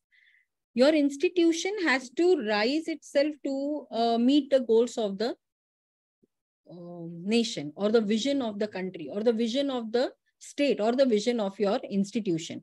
What is the parity is now, what is in your hands is whether you will be able to employ those kind of teaching methods, or whether you will be able to, even if you are not, maybe you are bound by certain regulations, but within those regulations, can you have a different methodology of teaching? Can you have different way of assessing them, giving them even exit slips, or asking them the question, have you understood, or what is your question regarding it?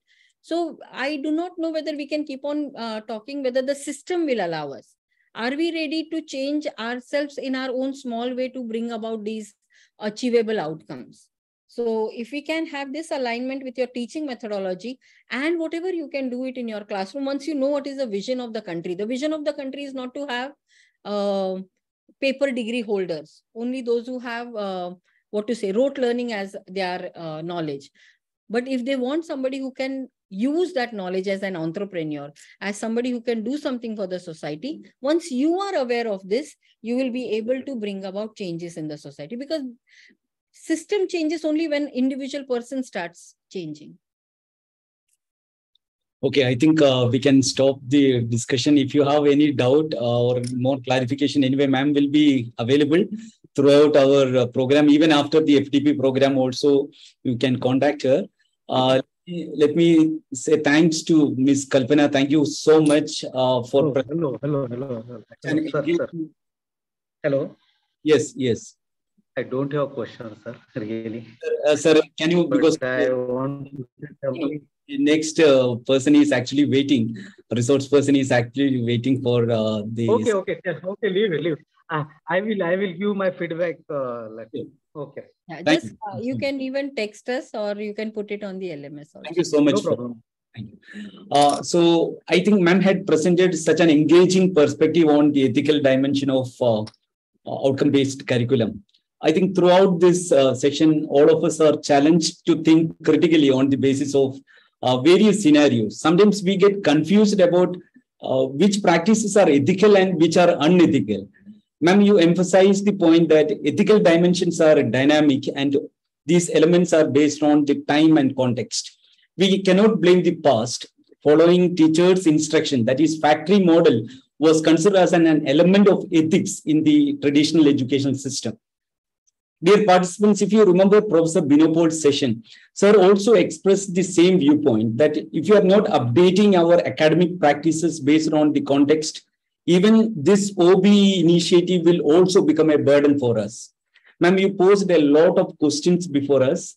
There is no ready-made answer for these questions because these questions are much connected to our emotions, values, and individual perspectives. So, but I can say that we will find out these questions, the answers to these questions through our individual experiences and reflecting on these experiences. Thank you once again, Ms. Kalpana, for your deliberating on this particular topic dynamically and with a lot of passion. Dear participants, we will take a short break and we will meet after 5 minutes. Thank you, Ms. Kalpana. So good evening to one and all. It is my proud privilege to introduce our resource person for this session, Professor Chellamani.K. Madam is a professor at School of Education, Pondicherry University, and her area of specialization is neuroscience and education. Madam's PhD work is on efficacy of psycholinguistic intervention and metacognition on reading comprehension among high school entrants.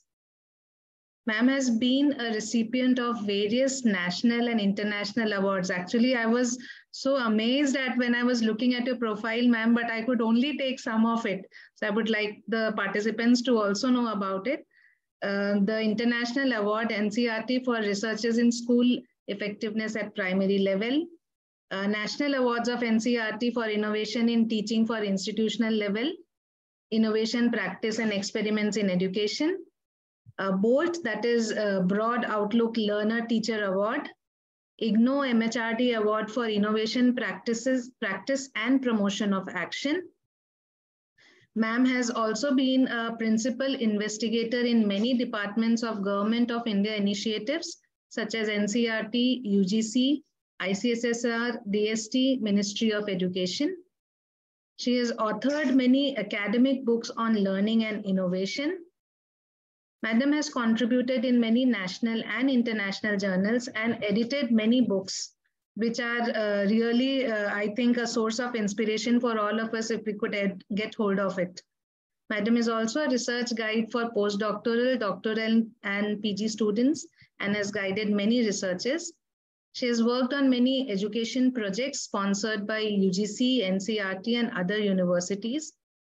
Ma'am is a life member and affiliated to various academic bodies like American Psychological Association, Indian Journal of Psychometry and Education, Agra, New Delhi, All India Association for Educational Research, and such as many other institutions. She has also been actively involved in various extension activities of NCT and different other universities. I would say this is a very, very short introduction of her profile. And there is so much more to her, which surely, ma'am, we will get to know as the session proceeds. We welcome you and look forward to learn a lot from you. Thank you, ma'am. Thank you so much. Now, I'm very happy to be part of the FDP organized by St.Xavier's Teacher Education College. And here I have taken the title, or rather I say that I've given, that is best practices in outcome-based curriculum.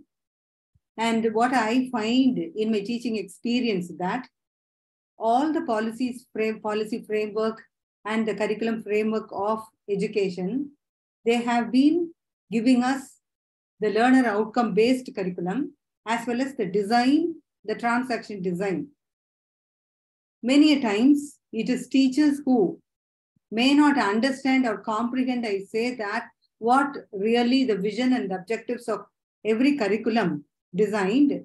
And there comes the lacuna, and we may not have, I can say, the clarity over how to do our responsibility as a teacher to achieve the designed objectives or the learner outcome by the curriculum framework.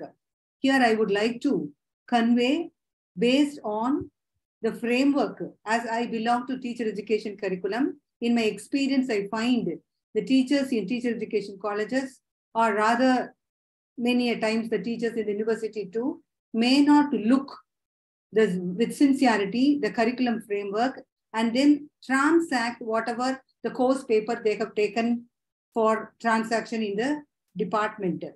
Thereby, here I like to show what the policy really mean it. And the second session, 2 sessions I have divided.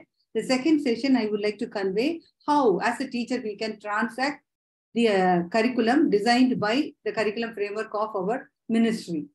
Now, one kind request that generally I find difficulty with Zoom, I can switch off my video and then I speak. Okay. Now let me begin with an UNESCO's quotation, very valid for this outcome-based curriculum presentation. That is, research has shown that teachers, more than any other constituent group in education, determine educational quality and student learning outcomes. Due to their proximity to students, well-trained teachers can strengthen scientific and critical thinking skills, promote tolerance, encourage dialogue, improve gender equity, advance important cultural and social values, and create a more sustainable and peaceful world. So this, as such, convey what a teacher should do. Now, is it moving now? I'm making a move. Yes? Yes, Bijay? Ma'am, I am controlling, ma'am, here. I am doing this. You can just let me know so that I can change it.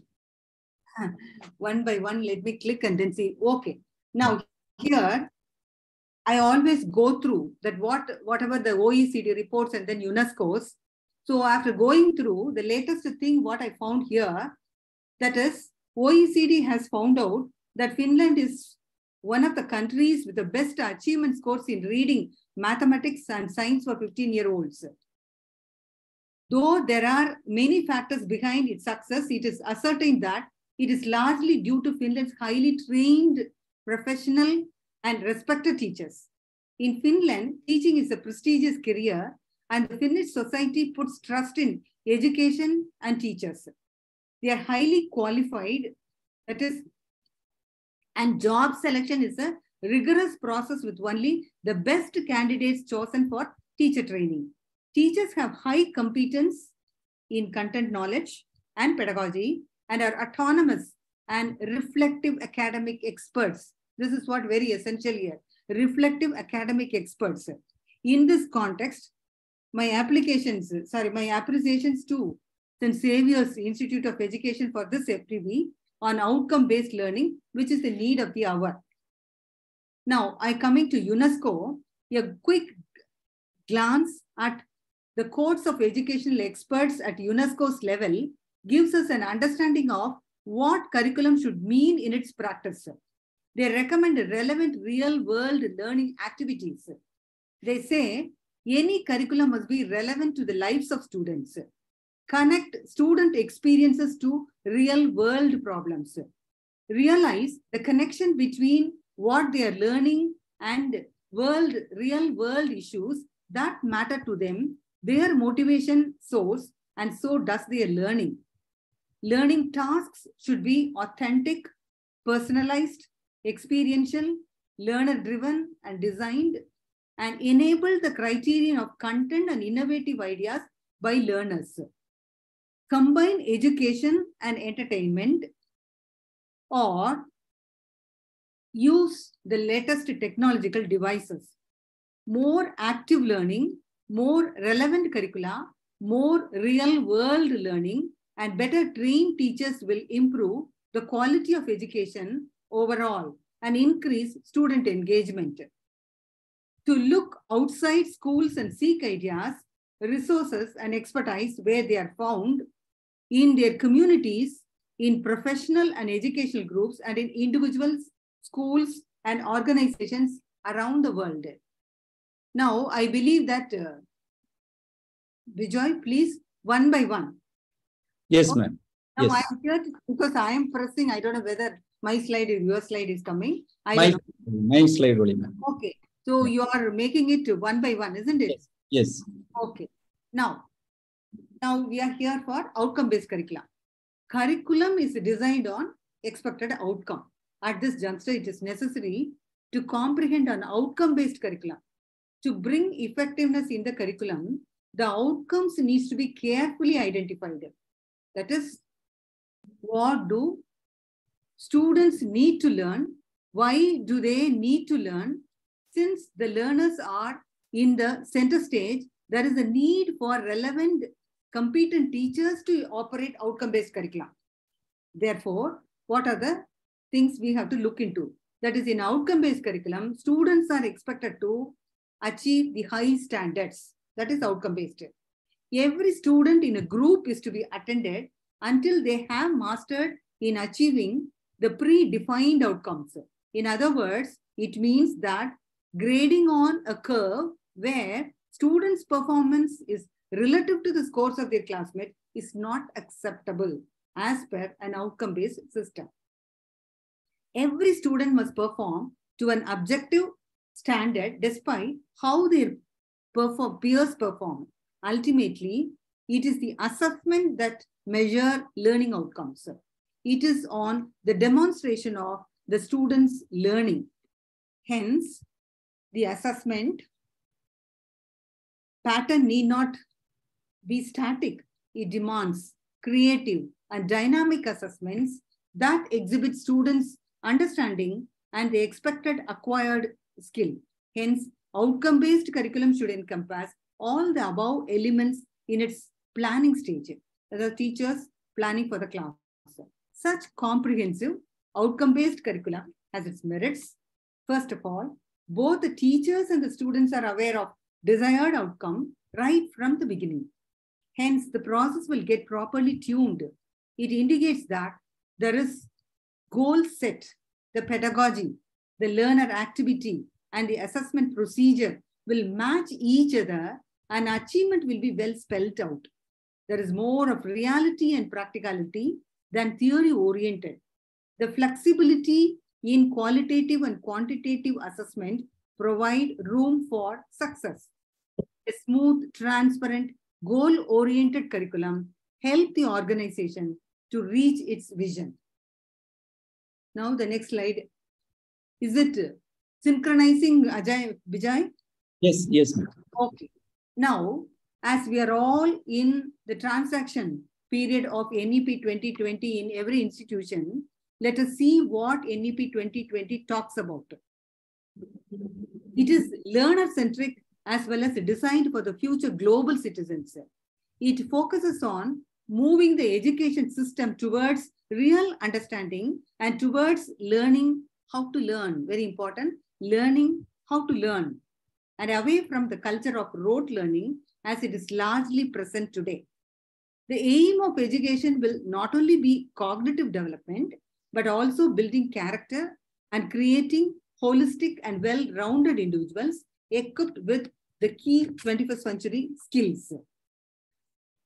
It calls for revamping the entire curriculum and pedagogy for learners to apply critical thinking and get solutions for problems, develop creative and multidisciplinary attitude, and innovative, adaptive, and absorb new material in novel and changing fields. Accordingly, the pedagogy must evolve to make education more experiential, holistic, integrated, inquiry-driven, discovery-oriented, learner-centered, discussion-based, flexible, and of course, enjoyable. In a nutshell, NEP 2020 stresses on integrated education, holistic development of the learners, and wishes the education system to move towards learning how to learn. We must be aware of what is learning how to learn. That is the core principle behind it.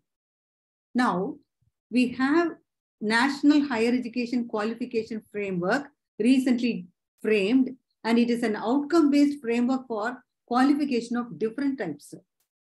It envisages the award of qualifications based on the demonstrated achievement of the expected learning outcomes that specify what students completing a particular program of study associated with the chosen fields of learning, work, or vocation are expected to know. For example, in the latest pattern structure, from level 4, that is certificate level, to level 10, that is regarding the PhD, the attributes are defined like knowledge and understanding, skills required, and generic learning outcomes, etc. This would mean that each discipline has to define learning outcomes at each level through the courses they offer. Now, as I belong to teacher education and that St.Xavier's also teacher education, I have taken NCFT, National Curriculum Framework for Teacher Education 2009. So now the present NEP 2020 based that National Curriculum Framework for Teacher Education is in the process at the center, but the core principles will be similar to NCFT 2009. Hence, let us brush up what NCFT 2009 talks about outcome-based curriculum. It has very beautifully framed the 4 visions. What are they? That is, first, teacher education, they say integrative and eclectic. So it is not a prescriptive endeavor, rather it is open and flexible. Open and flexible. The aim is to empower the teacher to relate himself or herself to the changing context. And the second vision is modern teacher education functions under a global canvas created with the concept of learning society. So this learning society, we may know that from the Dallas report, the word is there, learning society, learning to learn, and inclusive education. The concern is to make teacher education liberal, humanistic, and responsive to the demands of inclusive education. The emphasis in teaching is not on didactic communication, but on non-didactic and dialogical explorations. That we have to keep it in mind, the dialogical explorations. And in the third, they say that modern pedagogy derives its inspiration more from sociological and anthropological insights on education. There is increasing recognition of the worth and potential of social context as a source for rejuvenating teaching and learning. Social context is very essential here. That is multicultural education and teaching for diversity or the needs of contemporary times. Now, we have the fourth, that is, we acknowledge the existence of diversity of learning spaces and curriculum sites. There may be form, workplace, home, community, and media apart from the classroom. We also appreciate the diversity of learning styles that children exhibit and learning context in which teachers have to function. Oversized classrooms may be there, language, ethnic, and social diversities, children suffering disadvantages of different kinds, everything we have to keep in mind, and then we have to see our design of transaction. That is, we have realized the tentative and fluid nature of the so-called knowledge base of teacher education. That is what at the beginning they say. This makes, and they have been underlining, reflective practice, the central aim of teacher education. Pedagogical knowledge has to constantly undergo, there is no static pattern, undergo adaptation to meet the needs of the diverse context, what I have mentioned a little more before, through critical reflection by the teacher on his or her practices. I don't know how many teachers really reflect upon critically their teaching, earlier teaching, and check whether it matches with what they have planned. So teacher education needs to build capacities in the teacher to construct knowledge, to deal with different contexts, and to develop the abilities to discern and judge in moments of uncertainty and fluidity, characteristic of teaching, learning, and environments. And this NCFT 2009 list of expected outcome they have. Are you not moving parallelly, Pa? Yes, ma'am, it is moving. I am moving according to my presentation. I don't know whether it is. Yes. Okay, right. Now let us see what are the expected outcome list down by NCFT 2009. That is at the end of the course, you see that teachers, that student teachers have to have all the following things. That is caring attitude on children and the society towards commitment to justice and zeal for social reconstruction. This is what called emotional competence. Learning and the emotional competence is the talk of the day. You can see any policy, and there are many researchers on emotional competence too. Learning is to be viewed as a search for meaning out of personal experiences and knowledge generation as a continuously evolving process of reflective learning, both for teacher and learner. Teachers should integrate academic knowledge and professional learning into a meaningful whole. Engage with the curriculum, syllabi, and textbooks to critically examine them rather than taking them as given and accepted without question. Reflect and do independent study without packing the training schedule with teacher-directed activities alone. Every student has to have that kind of attitude. Then understand the psychosocial attributes and needs of learners, their special abilities and characteristics, their preferred mode of cognition, motivation, and learning, reading from home and community socialization. Then develop social sensitivity and consciousness and finer human sensibilities. So this really mean it, what that emotional competence mean it. Both the things are there. We have to have a more clarity over that. So the next slide, that is, in view of the many-sided objectives of teacher education, the evaluation protocol needs to be comprehensive and provide due place for the evaluation of attitudes, values, dispositions, habits, and hobbies, in addition to the conceptual and pedagogical aspects through appropriate quantitative as well as qualitative parameters. I don't know how many colleges do follow both the things. It is very, very meaningful. And this can only be achieved through teacher education curriculum provides appropriate and critical opportunities for student teachers to observe and engage with children, communicate with and relate to children, understand the self and others, one's beliefs, assumptions, emotions, and aspirations, develop the capacity for self-analysis, self-evaluation, adaptability, flexibility, creativity, and innovation. Develop habits and the capacity for self-directed learning. Have time to think, reflect, assimilate, and articulate new ideas. Be self-critical, and to work collaboratively in groups. Self-critical and work collaboratively. And this also you can refer with the 4 pillars of DILAS, where they have pointed out it. Learning together. That is what collaboratively. Then engage with subject content, examine disciplinary knowledge and social realities.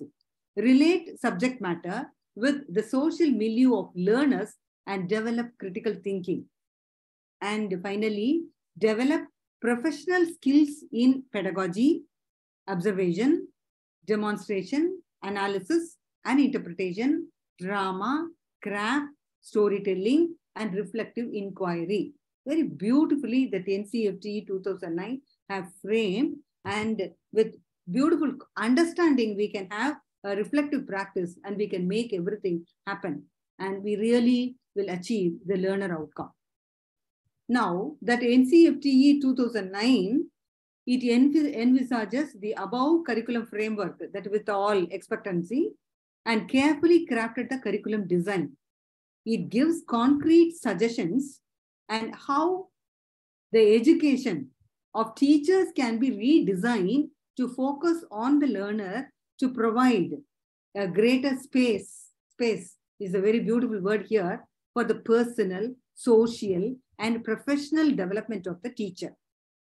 And to equip him or her to evolve pedagogic approaches and create a learning environment that addresses the needs of learners. Through the process of weaving theoretical knowledge across multiple disciplines with the student teachers' own experiential realities and learners' social milieu. Teachers can be prompted to reflect, develop habits of self-learning and independent thinking. I repeat, reflect, develop habits of self-learning and independent thinking. A sustained engagement with educational practice and theory will enable student teachers to generate knowledge and continually seek clarity of ideas. The next slide. Now, the layout of curriculum teacher education, what I have read, can be conceived as comprising 3 broad curricular areas. Number 1, they have made foundations of education, which include courses under 3 broad rubrics, namely learner studies, contemporary studies, and education studies. Then curriculum and pedagogy, which include courses under two broad rubrics, namely curriculum studies and pedagogic studies. And number 3, school internship, leading to the development of a broad repertoire of perspective, professional capacities, and teacher sensibilities and skills. I repeat that internship should have, it is not mere teaching. That is professional capacities, teacher sensibilities, and skills. In total, these areas make up the common core curriculum for teacher education program across stages, that is preschool, elementary, secondary, and senior secondary. Yet, every stage specific components has its specific nature and form. Similarly, teacher preparation, learning experiences to be provided depending upon the learner context and other factors. Despite the specifically, each has its link with the other stage, and the student teachers need to have comprehension over the above for becoming a professional teacher. The nature and form which these core components may take and the quantum intensity, their relative importance, quality of learning experience to be provided under them, and their relative importance may, however, vary with reference to the stage of teacher preparation, the school, the learner context, and other factors. It is very important that they should not be looked upon as independent and separate curricular areas, that is elementary, secondary, and secondary education. Though they are separate, but as interconnected, feeding each other towards total development of the teacher. Now, after going through whatever the expected vision, objectives, the learner outcome of NCTE and their course paper, let us see what is the responsibility of a teacher. That is, we have to rethink the content and objectives of teacher education and training. And we have to train to facilitate learning, to understand diversity, to be inclusive, and to develop competencies for living together and for protecting and improving the environment. We must foster that class, the teachers have to foster the classroom environments that are respectful and secure, encourage self-esteem and autonomy. And now, use a wide range of pedagogical and didactical strategies. They must relate productively to parents and communities. And they need to work in teams with other teachers for the benefit of the school as a whole. Then they should relate teaching to their specific context and choose relevant content matter and use it productively in the development of competencies listed out there. Then they should use technology together with other materials as instruments for learning. And teachers should be encouraged to and developing professionally. Now, what are the competencies to be developed that we see? There are many competencies we have to look into, and they are all listed down one by one here. That is learning to learn. That is know one's own style of learning, be open to new learning techniques and new knowledge, and want to learn with confidence in oneself. Then apply new knowledge to practice. See the connection between theory and practice and put knowledge into action. Then question and reason. Be aware that change is continuous. Permanently want to improve procedures and processes and never be satisfied with the status quo. Then administer oneself and others. Establish realistic goals and Then recognize the divide between reality and what is being proposed and know how to close it and continuously develop personal skills. That emotional competence comes under within personal skills. Then administer information, gather, store, analyze, and combine information and use information technology. And the communication skills, which is essential for teachers to express oneself clearly, orally and in writing, in formal and informal situations, convince others and listen to others. And work as part of a team, share information and knowledge, receive information and knowledge, and participate in setting goals and achieving common objectives as a whole and in personal. This is work as a part of a team, inclusive of individual personal goals. Then problem-solving skills. It has creativity and innovation. Then adaptability and flexibility. Face change, confidently adapts to new situations and tasks, and be ready to change one's personal direction. This only builds up the confidence. If confidence is there, they can simply proceed. And there is ongoing learning, permanent updating of personal skills and competencies. And finally, beautifully they have made, celebrate the habit of learning. I don't know how many of us really know the meaning of learning. It is not for scoring, but for internal learning. That is what they say. Here, those competencies include set of knowledge, abilities, skills and attitudes required to understand, express, and appropriately regulate emotional phenomena, and are structured in 5 dimensions. That is emotional awareness, emotional regulation, emotional autonomy, that is self-management, social competence, life skills, and well-being, which in turn can be subdivided into more specific components. The concept of competence embraces knowledge. Competence means knowledge, know-how, and knowing how to be. Here, I like to highlight the more frequently talk of Education 5.0 and Web 5.0, which we need to be very familiar with. Here, Education 5.0 is the use of new technologies to provide more humanized teaching with a focus on students' social and emotional development and solutions that improve life in society. So in society as a whole. Now, for Web 5.0 insists on new emotional competence. Although affections, feelings, and emotions have been gaining relevance in society and scientific thought for more than a decade now, in the future, we will be dealing with a sensory emotive web that is called Web 5.0, that comes emotional competence. Otherwise, it is called the emotive web.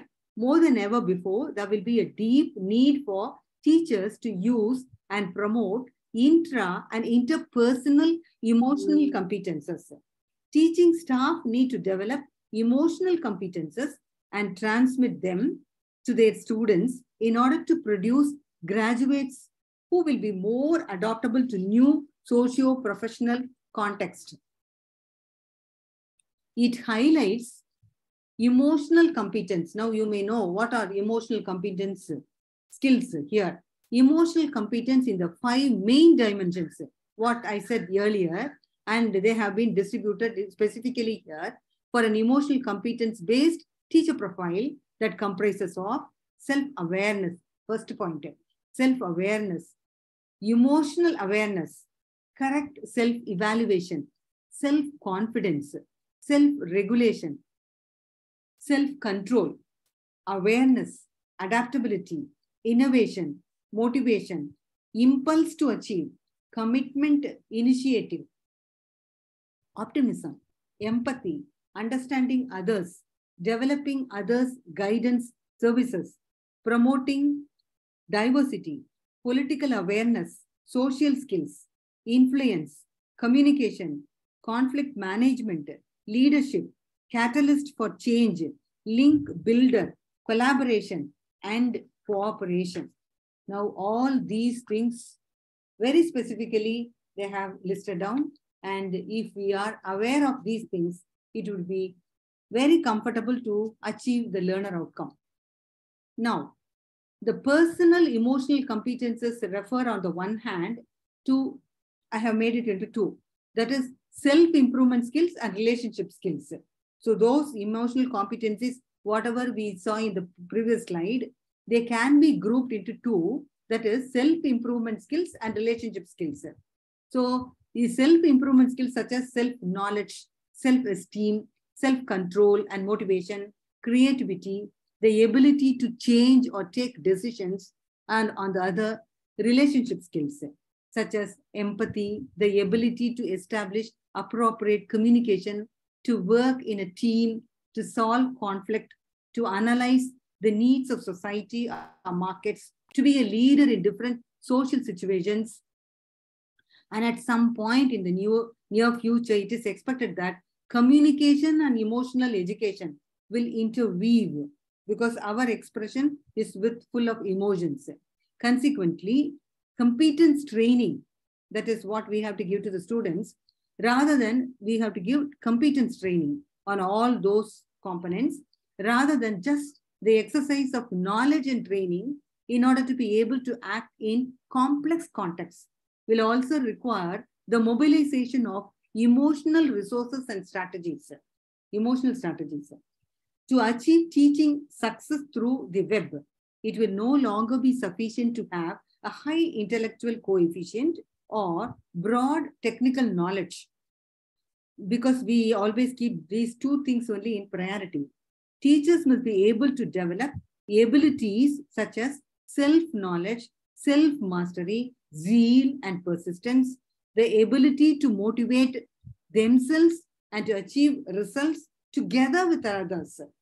This is where the term emotional intelligence comes into play, gathered and divulged by Goldman, although stemming from the work by Salovey and Mayer. According to these authors, emotional intelligence consists in the ability to manage feelings and emotions, discriminate between them, and use this knowledge to direct one's own thoughts and actions. Thus, the skills required for emotional intelligence are related to outcomes in the personal and professional spheres and in daily life in general, and they constitute models of competences. In particular, mixed models of emotional intelligence that include broader competence of socio-emotional nature. It is therefore easy to appreciate the importance of these emotional competences in the educational context of higher university education. Therefore, teachers will need both general and systematic emotional teaching competences, both general and systematic emotional teaching competences that start up and exercise affective and emotional aptitudes, emotional attitudes, values, and strategies to achieve, activate, deal with, and self-regulate that are both general and systematic, with the ultimate aim of extending their applicability from any professional context to the students' own lives. Personally, also, it will help a very big level. Now, I have completed first session where I have made it very clear what our national curriculum framework for teacher education mean curriculum, outcome-based curriculum, what are the competencies to be looked at, and how teachers can take it over. I will do it in section 2. So the major and the very essential component of pedagogy, what all the policies talk about is reflective practice. Kindly change the next slide bar. Reflective practice. Here, let us go even at plateau level that people have been talking about know thyself. If only you are aware of yourself, that will lead to a lifelong investigation. So that lifelong investigation provides answers for all the queries, and you can keep moving with no hustle bustle. So the John Dewey, he says, we do not learn from experience. We learn from reflecting on experience. And he says, John Dewey says, deep, active, persistent. Let me finish. He says, active, persistent, that is, deep learning comes from a sequence of experience, reflection, abstraction, and active learning. The major theoretical roots of reflection can be found in these words. He says, reflection is a form of mental process. It is a form of thinking. Dewey defined reflective thought as active, persistent, and careful consideration of any belief or supposed form of knowledge in the light of the grounds that support it, and further conclusions to which it tends. He set out 5 phases or aspects. These states of thinking are as follows. Next slide, please. That is, suggestions. He says 5 points. He says suggestions. Suggestions is the first point. We have to have suggestions. Shall I do this or that? Suggestions. In which the mind leaps forward to a possible solution. If we have 2 or 3 suggestions for our own self, and we may get clarity to choose an appropriate one. So have suggestions. He says, don't move blindly. Don't do whatever you are asked to do. You think, you keep questioning and have some suggestions, then choose.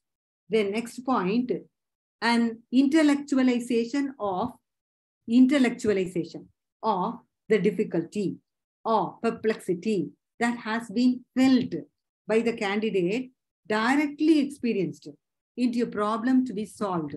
Whatever we encounter, we have to have our brain to think it over. Then number 3, the use of one suggestion after another as a leading idea or hypothesis to initiate and guide our observation and other operations in collection of factual material.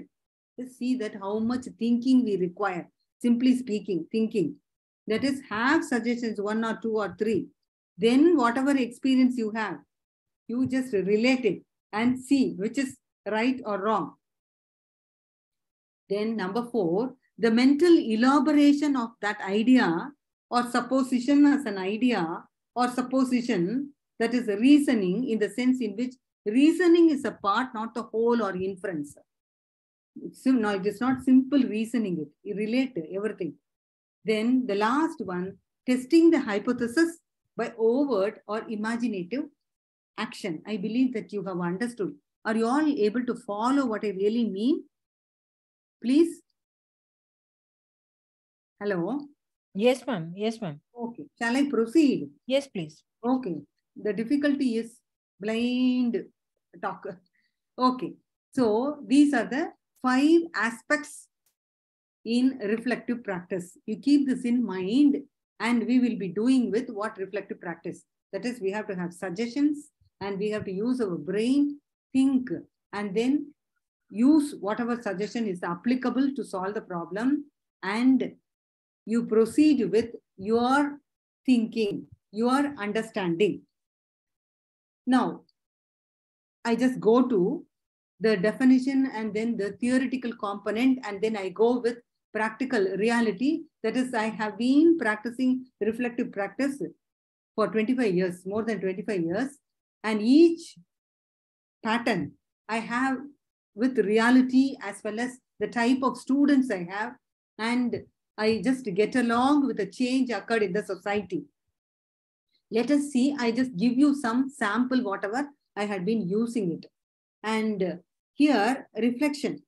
This is the definition, what reflection means. That is, these exponents, they address the emotions as recapture their experience.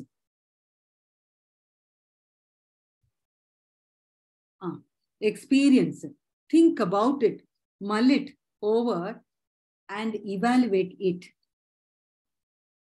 and they rework the Dewey's 5 aspects into 3. Because, see, again, people have come, not simply taken whatever the seniors say, they recapture their own experiences, think about it, mull it over, and then evaluated it, and then they come forward to with reduce the 5 into 3. What are the 3 we see? That is returning to experience. This is what is their formula. That is to say, recalling or detailing salient events. You recall your experience. That is returning to experience. Then they say, attending to, that is, connect your feelings with what happened. This has 2 aspects. Using helpful feelings and removing or containing obstructive ones. We may not have always smooth feelings. So if you have any obstructive ones, you just remove it and go with the one where you are very comfortable. And then third one is evaluating experience. So they have framed into experience-based component, returning to experience, attending to feelings, and then evaluating experience. So it involves re-examining experience in the light of one's intent and existing knowledge, etc. It also involves integrating this knowledge into one's conceptual framework.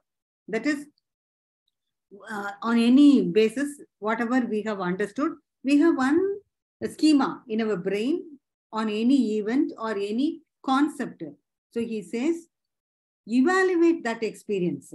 That is, don't blindly take it. You re-examine in the light of one's intent and existing knowledge. It also involves integrating this new knowledge into one's conceptual framework.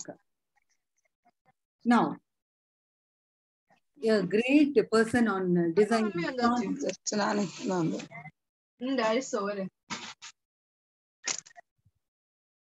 Now, Sean is a great personality and whose framework is very helpful in practicing reflection. So I have been using Sean's pattern only.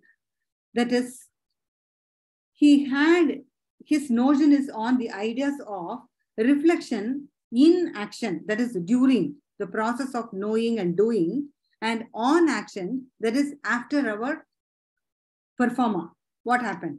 So in the case of the former, that is the reflection in action, one allows himself to experience surprise, puzzlement, or confusion in a situation which he finds uncertain or unique. That is, in the beginning, whatever we are coming across, you are asking the students to do the performance, you just see reflection in action. So in action can be whatever they are listening to, even in the listening class.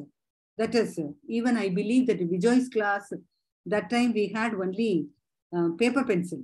So I do ask them to reflect on in one page whatever they know about the concept, whatever the teacher teaches, and in another page whatever they're coming across from the teacher, and I ask them to think it over, what you already know, what you are coming to know, and you come to know what is actual meaning of it and relate it with your experience or with proper source material. And that is called reflection in action. So that also requires a set of questions where you can probe into and respond to.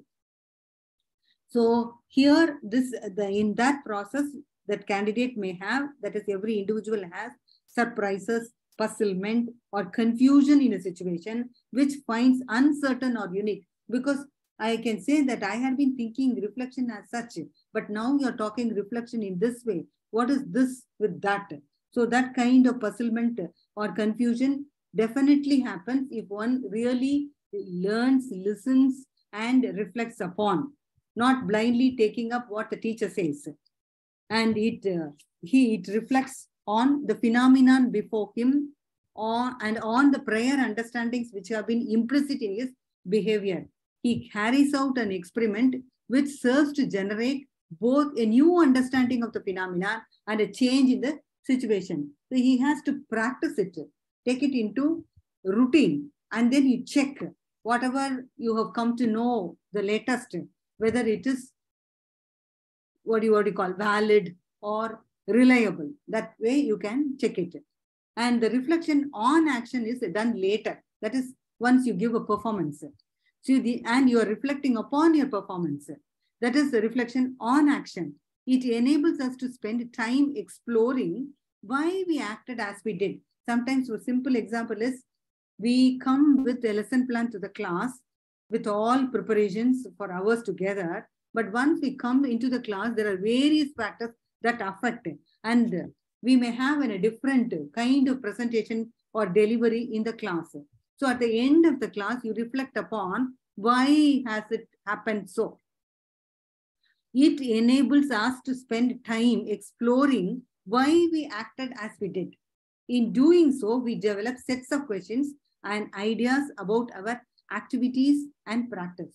And this is what I have been following, as I said, Sean's pattern, that is what, so what, now what. There are three things. Now let us try to understand what, that is what describe the experience. Here, what happened that compelled us to think about and change our behavior? The what component of reflections may include the environmental factors, the conditions or background under which we have learned, the assumptions that we entered the situations with, a description of the experience itself, and the outcomes that occurred through the process. That is what you can take, whatever you are listening now. You are listening reflective practice. So that is what you are listening. That is, you may know something about reflection. Now you are coming to know something, a reflection. This is what called, what did you do? What did you do? Now, please press, what did you do? Now, the second one, I believe that you understand what did you do? What? Is it clear? Because it is very essential to proceed with this understanding.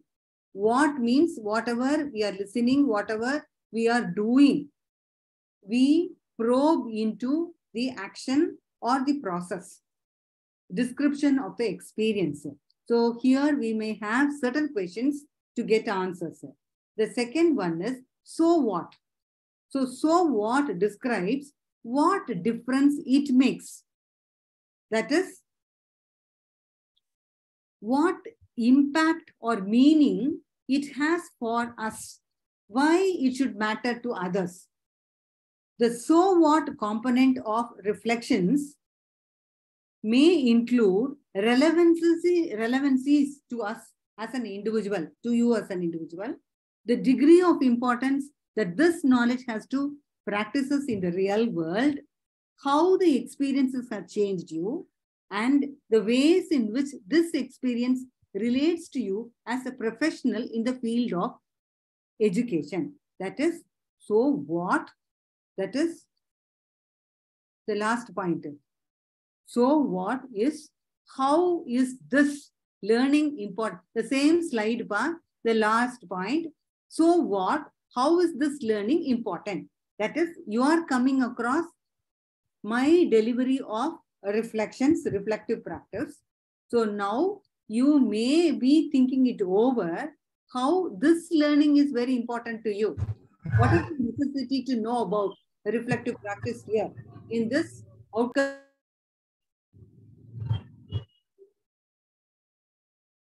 Ma'am, you are muted, ma'am. Ma'am.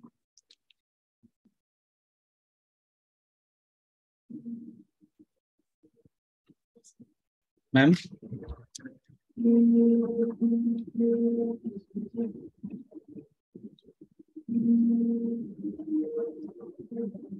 it okay? Yes, yes, ma'am. Can hear me. Maybe slip of my hand. Now, so what describes? I believe that you understand. So what means, how is this learning important to me? That is the point. I believe that, do you all have that kind of question? My dear audience, are they listening? Yes. Yes. Okay. So I feel very sorry because I feel very comfortable with one-to-one interaction. Yes, ma'am. I'm looking at the screen. Now, the third thing is, now what? Now what is for our future? He describes what is in store for the future now that you have learned from this experience. So how should I proceed? What necessity for me to change? All kinds of things. See, outline what you are going to do to continue your professional development in light of this learning. The now what component of reflections may include looking for future learning opportunities related to the one under consideration, mistakes that you are now prepared to avoid. That is, when you reflect upon only, you come to know what mistakes you have done. And what mistakes I have done, I am looking at this. That is, I forgot to open the screen before I come to your Zoom. That is a mistake I have done. This is what I can reflect upon. So I'm getting the help of your teacher, which I never like to. But this is what called, now what? How I should do very careful in Zoom. That's what I have learned now. This reflection may include looking for future learning opportunities related to the one under consideration, mistakes that you are now prepared to avoid, situations that you are now prepared to take advantage of, and assessment of things that you as of yet do not know how to do but would like to do, etc. Therefore, okay, now that you have done this, now what would you like to learn? That question we should have always. Are you all following? There are three. What? So what? Now what? So let us proceed with, now I like to show some of the models, what I have developed and I have practiced. And here it's very important, the next slide please. Both the teacher as well as the learner have to have reflections. Now teacher as a reflective practitioner, how he can practice as a reflective practitioner, and then how he can help the student to practice as a reflective practitioner. So the reflection that accompanies the evidence a candidate presents in the performance-based product is a critical part of the candidate's development. Now we have to proceed anything with development from one stage to the other till they reach the expected learner outcome. So it comprises of many evidences. Those evidences we'll see later. That is, it doesn't mean that one performance alone a person can reach the outcome. Never. Through reflection, the candidate begins the ongoing process of blending the art and science of good teaching practice. Reflection requires thoughtful and careful reporting and analysis of teaching practice, philosophy, and experience. Understanding why an activity or practice was productive or non-productive in the classroom is a key element in the progression from novice teacher to master teacher. It can be done only through reflections. The reflections of the novice teacher are also vital to the assessors changed with the responsibility for judging whether the teacher has met the required level of performance for each standard-based activity. So teacher activity also needs to have standards, and we have to reflect to see that whether we reach the standard through their responses to the guiding questions. Therefore, we need guiding questions, teachers. Candidates will better be able to put evidence into perspective for the review team members. That is, every candidate has to work with a team only. So reflection also with peers too. Team members by explaining how the evidence or artifact addresses the standard through the activity. Now I'll just give a framework of writing a reflection. So the reflection is a writing part. Now first point is you select. The select, that is, what evidence or artifacts have you included? That is whatever we have done. We need a lesson plan. Even writing a lesson plan, the final lesson plan has previous lesson plans. So lesson plans has to match with the learner outcome perspective course. And the course has its own objective. So for achieving that, without any evidence or without any artifact, we cannot go through. So we must be very careful what artifact, what evidences, what resources, what sources, on what basis we will be proceeding or delivering, transacting, whatever it may be. The second one is describe. You describe, that is, we teacher has to write what have you selected, what resources you have done, why did you make it in that way, like that. Then describe. This step involves a description of the circumstances, situation, or issues related to the evidence or artifact. Here I tell you, I have come with NEP 2020 and based on that NCFTE 2009. So whatever is related to us, I have taken. So here I have to have 4 questions. That is, who was involved?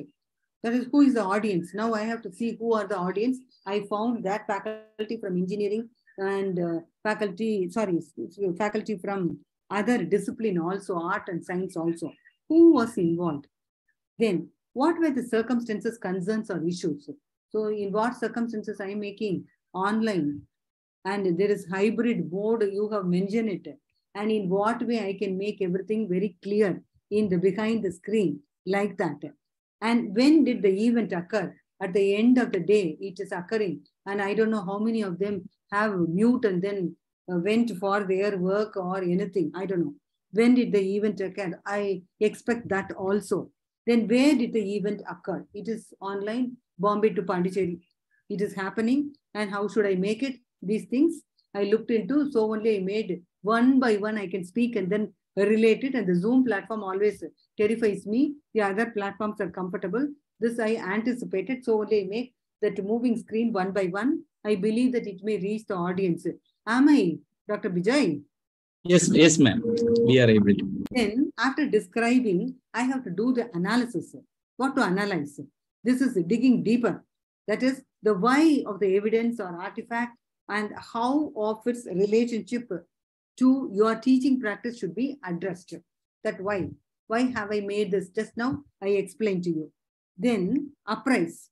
So in the previous 3 steps, you have described and analyzed an experience, a piece of evidence or an activity. The actual self-assessment occurs at this stage as you interpret the activity or evidence and evaluate its appropriateness impact. So only I have been asking Dr. Bijoy, am I reachable? Am I audible? Are you listening? Are you following? All those things I am doing that appraisal. And then transform. This step holds the greatest opportunity for growth as you use the insights gained from reflection in improving and transforming your practice. And you really need your reflections on my presentations and I critically evaluate and give me. That will help me for further. And this is what every time. Now I am doing one performance and one performance has these things. Selection, description, analysis, appraisal, and transform. So in advance, I have made myself reflecting over on these concepts and I am doing my delivery at present. Now, the reflection process. Becoming a reflective practitioner requires time that you all know.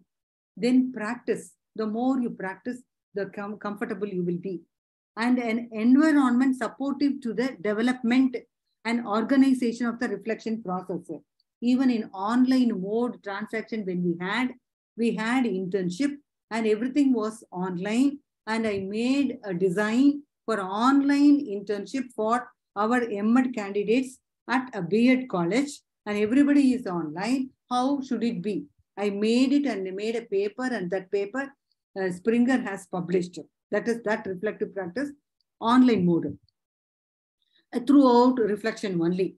So here, this is highly individualized process and the candidate should find the structure and method of reflection that best suits him or her, that is on, just see, when.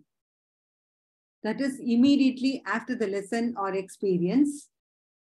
At the end of the school day, that is, you have to write a reflection. And during my planning period, first thing in the morning, Wednesday during my lunch period, Tuesday while my students are in class or they went for field work or anything. So it depends upon the situation where you are. Then where shall I sit and then do the process? That is in my room, in my office, in the library, at home, anywhere you are working at. And how do you do it? Or the third one, that is use the computer, reflective journaling book. If you have log, you write, and sticky notes on the lesson or artifact. In my room, on my wall, I have all kinds of sticky notes. I keep writing and sticking it. And I just go through it now and then I'll make changes. So the reflection sheets attached to that, and every reflection has to have one evidence attached and verbal reflection on the video or audio tapes. This is the process. Where, when, and how will you do it? Anytime, any place, you can do it. The thing is, you have to think it over on the content and the learner outcome and the learners and the situation. So Bombay environment is different from Pondicherry environment, and Pondicherry University environment is different from the college's environment. And based on that, our design of reflective practice modify. Now, there are 9 dimensions of a reflective practice. What are they? That dimensions would be very, if we keep it in a sticky note or you attach to your wall, we can have a check over. Now study. That is the first dimension is study. Study your teaching for personal improvement. That is whatever content we have, that content go with a lot of resources and you relate it with the reality of the social context of that particular time. That's why I said of my 25 years, various type of reflective practice depending upon the situation, the environment, and the subjects to whom I'm dealing with. So reflect regularly. Then evaluate. Evaluate your teaching using your research. That is generally we all know action research in the classes. There are a lot of modes to probe into the problems we are coming across and the pattern we are following to solve the problems, and thereby you check yourself how you are capable of, competent enough to proceed with your intellectual probing. And then you link and check. We have a lot of teaching theories and learners theories and psychologists and the latest cognitive scientists, many more. And check with, for this reflective practice, I have shown from Plato to Sean, all the theories you can go through and check whichever is comfortable to you, and then you use that theory and you practice in that way. Then question your personal theories and beliefs. That is how I am. That is here you have to critical analysis. It is based on your emotional competence, how you are dealing with your diversified classroom, inclusive classroom. Are you capable of handling the differences, the diverse nature, all kinds of questions you have to have and check yourself whether you are reachable and your performance is actually for the outcome, learner outcome. Then consider alternative perspectives and possibilities. This could be done only through reflection on action. So in action is okay, and on action really helps us a lot of learning, and we can do comparison with other evidences where the related things people are doing outside have done. So here I can say that even you can think about why do we have related research reviews in research studies, in our dissertations or PhDs. We do relate for references from other attempted researchers and check whether that could be possible to apply or any modification we require depending upon the gap and the necessity or the need calls for. So consider alternative perspectives and the possibilities. Then try out new strategies and ideas, and that would be your innovation. That's what I said, that I have been doing all innovative practices every year depending upon the situation and the subjects.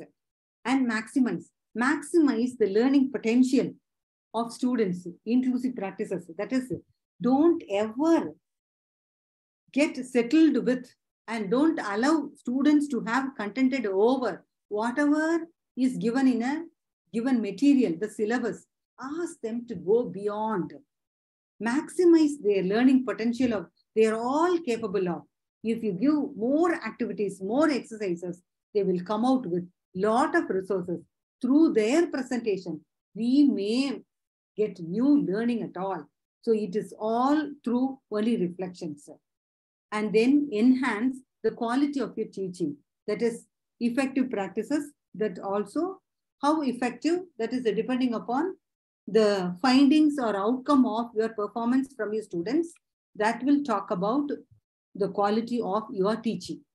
And you continue to improve your teaching, your professional learning, how I can improve, what is the latest theory. And if you go through, you just see, I just like to recommend you from FARI report in 1972, then Della's report in 1996, UNESCO, and then Rethinking Education for Future Learning by UNESCO in 1985.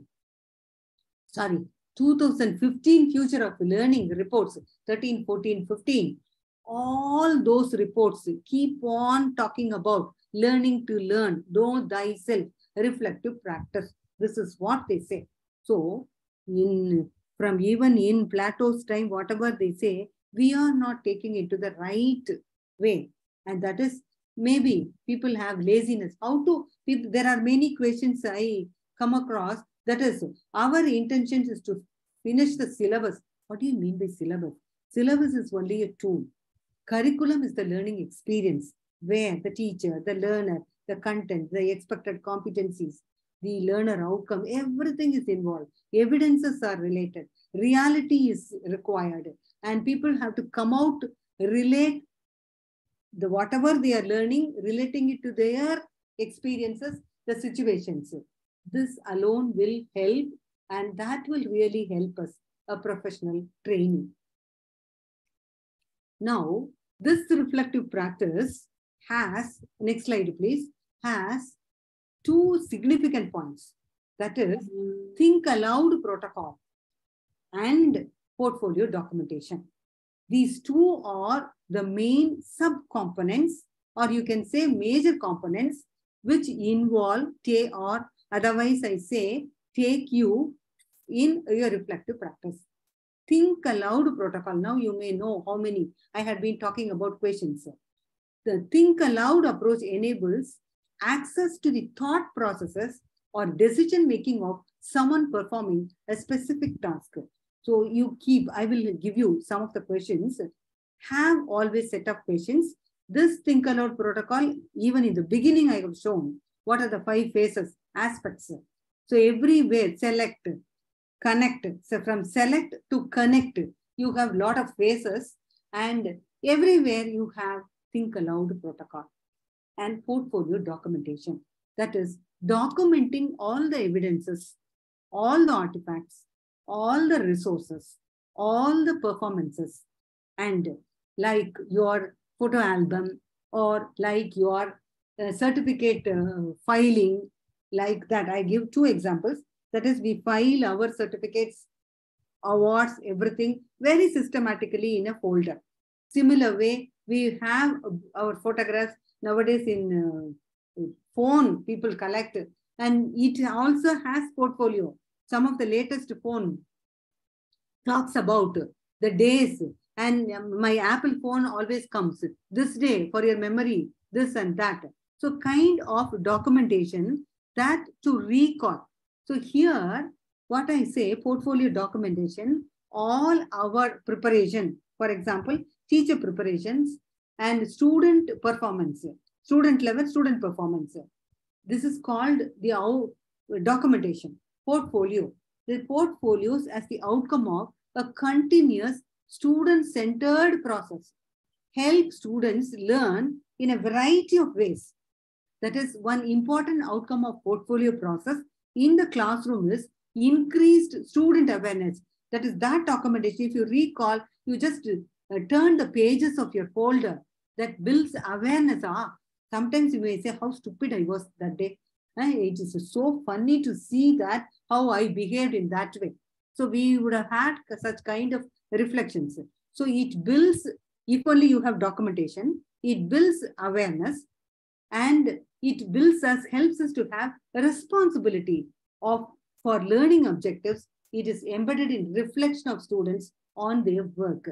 So this reflective practice has pink color protocol and portfolio documentation. So you keep questioning and keep documenting and practice for betterment. Improve yourself. Here, see, one by one, in my practice, whatever I had, I just compiled and then I'm giving you. That is when we have all kinds of online mode teaching in the pandemic. This is one, e-portfolio development phases. What is the first phase? Defining the portfolio on context and goals. I said I had one online internship. So internship has its own goals and I designed how it could be. Internship is always inside that field. That is the meaning. So without entering into the field, people have to have the field experience. So what kind of, the context is distance. And what are the goals? Internship goals. So you have to define and make myself, this is what I did, clear to do what to plan. Then working platform portfolio. So based on that, I started working on collecting resources, organizing, probing, questioning, and then I arranged that order. And reflective portfolio. Here, working portfolio, I have the appropriate platform I have chosen for the supervisor, the teacher of the university. For it should be accessible to the teacher in the college as well as for the students. Student as well as the students. Everybody have to act together in unison. So that is working portfolio I have designed and where people can reflect. So my reflections and their reflections. They reflect upon everyday's activity and I reflect upon their performance. And that has been evaluated by the teacher in the college too. So reflective portfolio. And here on the basis of the evidences, here we are writing, among many, I like this piece of my work or writing, my artifact, whatever it may be. In an assessment portfolio, for each outcome, goal or standard, they can focus the reflections on the following questions. I already said I have been following Sean's pattern. That is what? List all the articles or the artifacts or whatever it may be. Then you talk about whether it is relating to the objectives, relating to the expected syllabus or the curricula. Then, so what? After designing my working portfolio, how it leads to meet the goal, I'm checking it. I checked. That is phase 2. I'm checking it. So what? How it meets the context and the goals.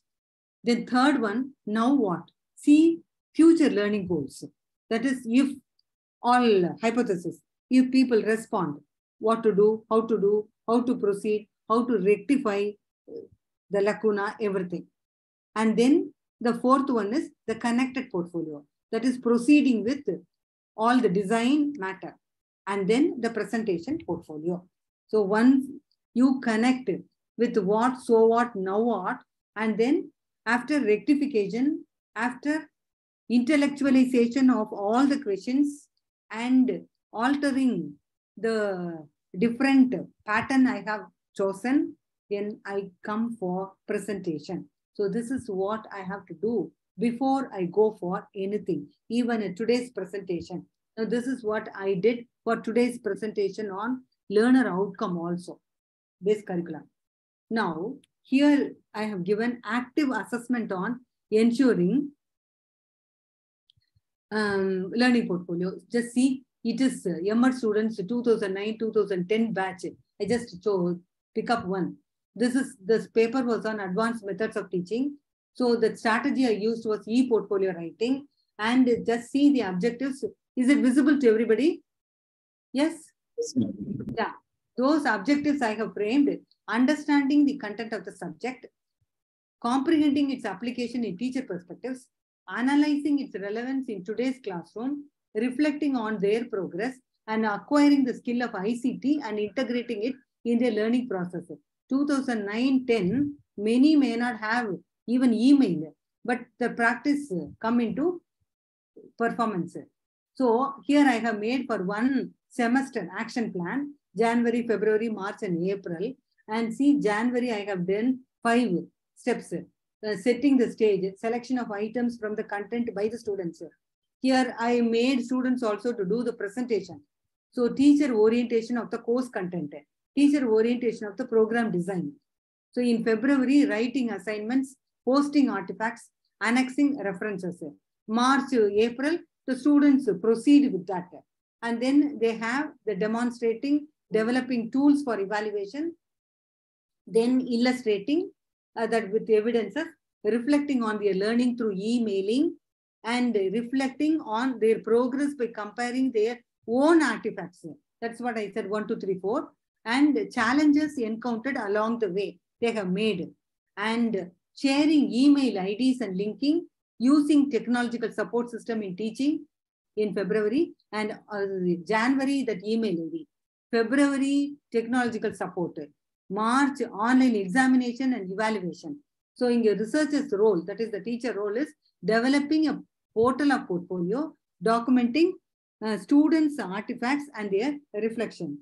Just the next here you see students' reflection on assessment tools. That is, I have made, we have practicum component, and we allow students to do their seminar presentation.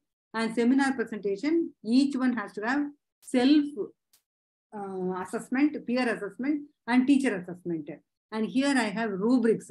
Rightly tuned expected guidance needs attention. So each rubrics has scores.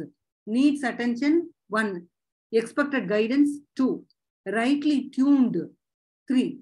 So the scores have been given, and based every time, just see these questions, my efforts in preparation of assignment, and what references, write the references, the time I have taken for preparation and for presentation.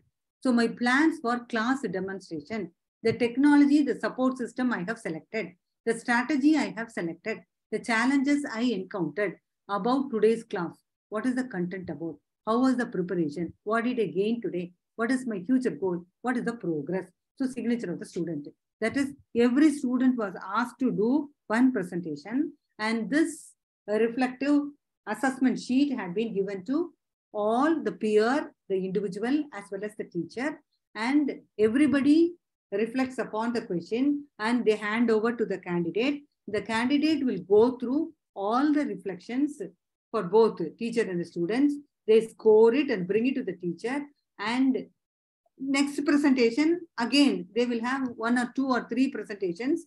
Each time they come with this kind of assessment tool, and finally one reflections at the end of the course, what kind of progress they have. That is reflection on action.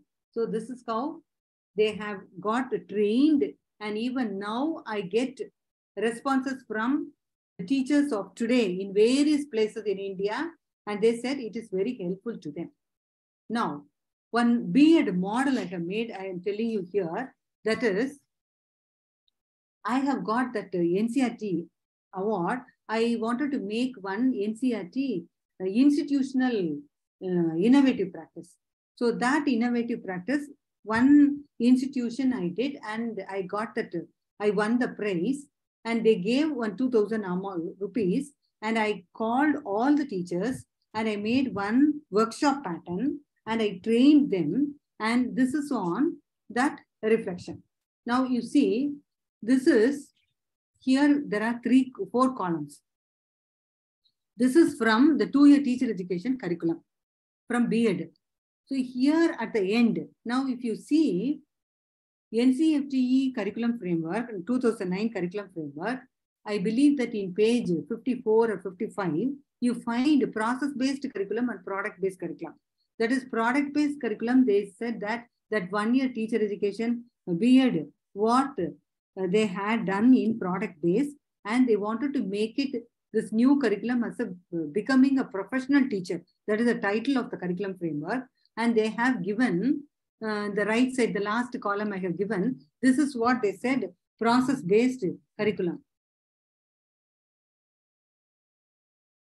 Process-based curriculum. Here you just see, understanding the social, cultural, and political context in which learners grow and develop. Engagement with learners in real-life situations along with a theoretical inquiry. This is what they have given. And for which I have taken one paper, the childhood and growing up, and the background literature I have made, the theories of child development. I believe that you could remember that relate theory with practicum. Theories of child development, cross-cultural psychology, sociology, anthropology, child development, childhood and adolescence. These theoretical concepts can be taken, and the transactional reflections.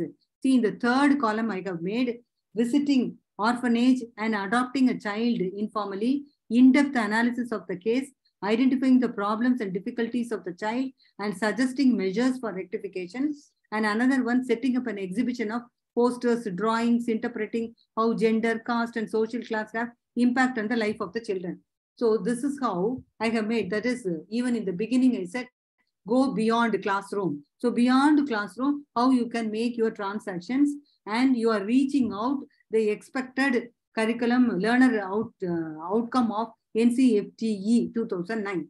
The second one, NCFT 2009 outcome, conceptual knowledge generate conceptual knowledge. Then based on experience, observations, and theoretical engagement. So I took that contemporary Indian education.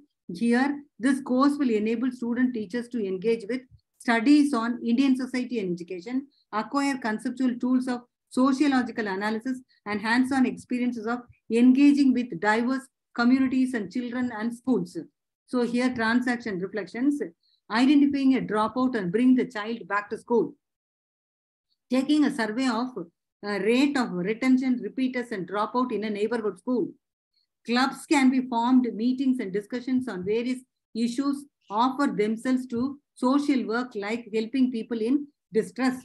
And health camp, preparation of health chart before and after eating in midday meal. So these are the activities can be performed in your to reach this learner outcome. And the third one is teacher educators evoke responses from students to engage them with deeper discussions and reflections. Students encouraged to identify and articulate issues for self-study and critical inquiry. Students maintain reflective journals on their observations, reflections, including conflicts, structured space provided to revisit, examine, and challenge conceptions, misconceptions of knowledge. For which, what I have done, this is the paper is learning and teaching, for which reflective writing on learning, a wallpaper to encourage, because the time constraint, I'm reading the third part, a wallpaper to encourage creativity and dissemination of information, and preparation of calendar of activities, engage in self-learning activities using library books and self-learning cards by the students. Then number 4, what NCFT says, students encouraged to work in teams, undertaking classroom and learners, observations, interaction and projects across diverse courses, group presentations encouraged. This is what they have asked. So the paper I have taken is gender, school and society. So the recommended thing is wallpaper, an opportunity to express their creative talents, maintenance of resource room, presentation of group projects, peer reflections and self-reflections as assessment of one's own performance. Let the students to have the habit of reading everyday newspaper and come with a paper clippings of issues on gender, community, and religion and discuss in class. Then let the students maintain a diary of events, behavior of adults, children and record evidences of superiority, whether perceived or not.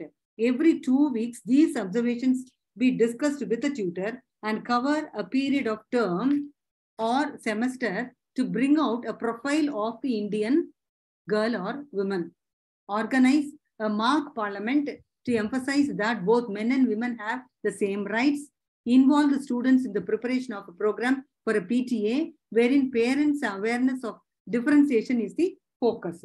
Then the fifth point, learner expected outcome from NCFT is knowledge generated in the shared context of teaching, learning, personal and social experiences through critical inquiry. So here the paper is knowledge and curriculum. So the suggestion is for the given syllabus, students should conceptualize the units, identify the linking thread between paragraphs, bring a comprehensive view of the whole syllabus, speak out its relevance to the society. And sixth, so the expected learner outcome is learning spaces provided to examine students' own position in society and their assumptions as part of classroom discourse. So the paper is creating an inclusive school. So here what I have suggested is visiting a special school, observing the behavior, students for a day, that is taking field notes, and then giving support to a parent of a child from the special school. So this is an example of transactional strategy for learner outcome. That is what I said, what kind of practices. These are the practices I am suggesting it. And here you see the next one. Next slide, please. Here I have made one understanding overall, that is portfolio development process. That is the first thing I have made. That is, for example, e-portfolio of a story of learning. How can we make our learning? I already said selection, collection, reflection, direction, and celebration. All these things will happen if we have proper sketched out reflection. And then, as I said, what, so what, now what. So the reflective questions that tie the past to the future. Past, what have I collected about my life, my work, my learning, my artifacts. And so what, that is the present. What do those artifacts show about what I have learned? That is my current reflections on my knowledge, skills, and dispositions. The third one is now what? That is for the future. What direction do I want to take in the future? My future learning goals. Always we have to write, where did I go, where have I gone wrong? How can I correct myself? That is what called now what. So we always have to have all these three. And here another digital storytelling as reflective portfolio. Storytelling is a component here. So elements of digital storytelling. This is how we have to prepare our reflections. And point of view, storytelling point of view, the reader as well as the author. And second, dramatic questions. You can relate, why have this author say so? What have I understood? Such kind of questions. So it has economy and then pacing also. The third is emotional content. So every story has its emotional, everything, even Indian economy also has your emotional content. And what is your voice? What do you want to voice on that? Then you have soundtrack, economy, and pacing. So this is, and your assessment should be on those things. How have you make it? Now, could you please, so let me portfolio. This is one. I don't know whether you are able to make. Okay, this I will send it to. We will put it in the LMS, ma'am. No problem. I will put it there. Huh? Here, this is one model, and you can see, go through how they have made, connected, very, what do you call it? Illustration, with illustration. I'll just attach to you, you go through it. One model, how to proceed with it. So I wanted to have this link, but I am unable to do as you are operating it. Okay. Now these are some pattern of questions here. That is, you have to have your artifacts, 1 or 2 or 3, and you must ask the students to arrange it according to best, better, good. And you respond. Why have you chosen this as the best, this as better, this as good? So state the reason for your selection. What did you take care for writing the assignment? What went well and what went not well? What help did you need, if any, for your future? What did you learn from writing the assignment? Where do you feel that you need improvement? What measure would you take for improving your written composition next time? Did you enjoy writing the assignments?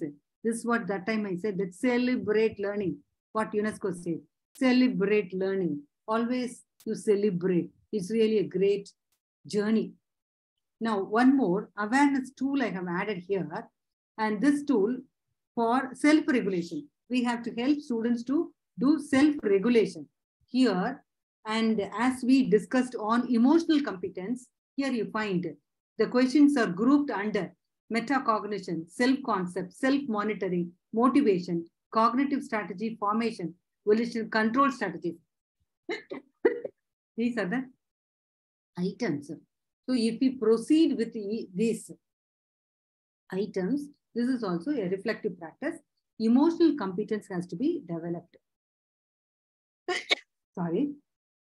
So learning through portfolio, the merits, what are the? From the process. In action. Next slide, please. So in action, from the process, what are the benefits? That is during your processing of learning. A valuable reflective exercise for students, tuning them towards self-assessment. Hope you may know that in one model I have shown, well tuned up, I said that rubric. So he tuned up towards self-assessment. Then a new depth and meaning is given to learning through reflection process. So only through reflection, your understanding of any concept has many dimensional questions the learner get right answer, and that will become the knowledge constructed properly in the schema. If people read and learn or write for scores, definitely they will forget. If through reflections, it retains forever in their lives. It will be very helpful for them for future personal as well as professional development. And students taking control of their learning results in enhancement of self-esteem and self-confidence. Assessment has got a new dimension. Now you have seen that assessment. It is assessment of their learning and for their learning. It may, that is of learning as well as for their learning, it may become more student-centered. The learner is involved and authorized to make decisions about will be evaluated. And recognition for individual learning abilities and preferences are given. Lot of choices, lot of think aloud, lot of progress. And the practice in learning process, that is reflections, will be used lifelong and life-wide learning pursuits. I hope that I am correct in giving you this because I have been enjoying, and whoever involved in reflective practice, they have got the benefit. Now, from the product, next slide, students will have a tool for personal development. Automatically, they will, once they are practiced, automatically they start questioning and reflecting. And they will have a personal learning record. This is what I said. They will have their own learning record, what, why, how, and they will have clarity over their actions and their performances. Students may receive credit for informal and non-formal learning as well as formal learning. Students will have a direction for a career planning. They will have clarity. And students will have a tool for feedback from teachers and peers. Feedback in the form of comments as opposed to marks. So marks are just foolproof. Then students will have a concrete way of showcasing strengths to your teachers. That is, the basic principle here is the strength and reflections always helps us to understand the strength and weakness in each and every move of our life. That is the truth. And students may have needed documentation for prior learning assessment for program credits. So if only they have their portfolio and reflections, they will perform well for higher achievement. And they may receive credit towards course completion. Then they will have an extremely portable tool. That is, portable tool is such like album or your file to use no matter where they are in the world. So it will be very helpful for them. Here I like to say, what is that called? That German girl. Oh, what is that? That storybook I have. She had written and her father published that story. What is that called? This is a diary of reflections. The German Nazi. I would have taken that book to you. Diary of Anne Frank, no ma'am? Oh, yeah, exactly. You see, Diary of Frank, how beautiful. That really for the future and the father and the country, that is a beautiful thing. The extremely portable tool, that is a portable tool where they are in the world. And here I would like to reflect upon my teaching experience at various levels. I'll just quickly proceed as time is up. Now, I'll just brush up what have I understood. Rather than following a means to an end model for learner outcome that limits teachers to a functional role that reproduces existing cultures and that subjects existing cultures and that subjects them to authoritarian and controlling mechanisms. They themselves the authority and they themselves the controlling mechanisms. Reflective teaching is perceived as an effective tool in demonstrating teaching and learning processes. And what does reflection really mean?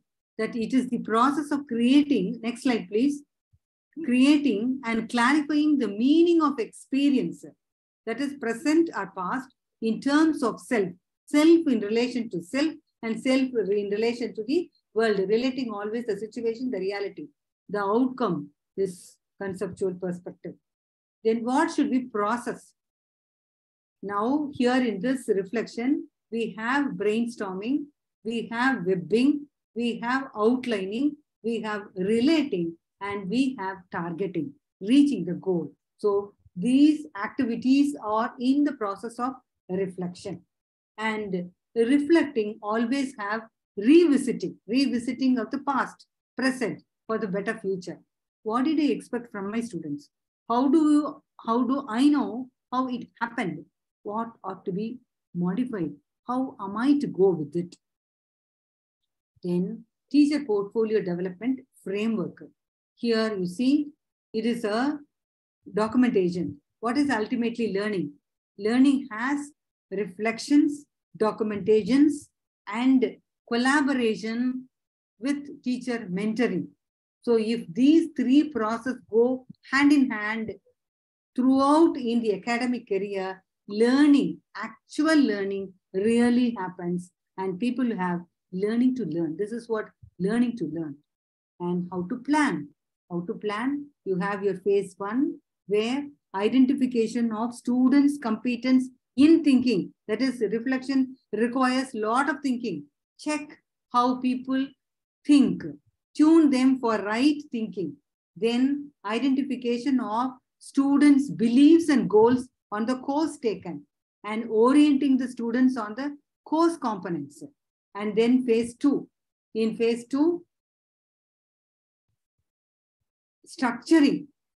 The first phase you have seen. In second phase, what should I do? Structuring a pedagogical approach for activation of learning process. Then developing think aloud protocol for construction of reflective portfolios. And the third is designing the procedure for formative assessment. I underlined formative assessment. That is what you find in the assessment sheet of the students, what I have shown you. And in phase 3, activating reflective learning through e-platform or whatever platform you have, physical platform. Then monitoring students' reflections on thinking and comprehending. This is through the assessment sheets, in action and on action, and then reconstructing reflective portfolios on assessments of students' learning. So next slide, please.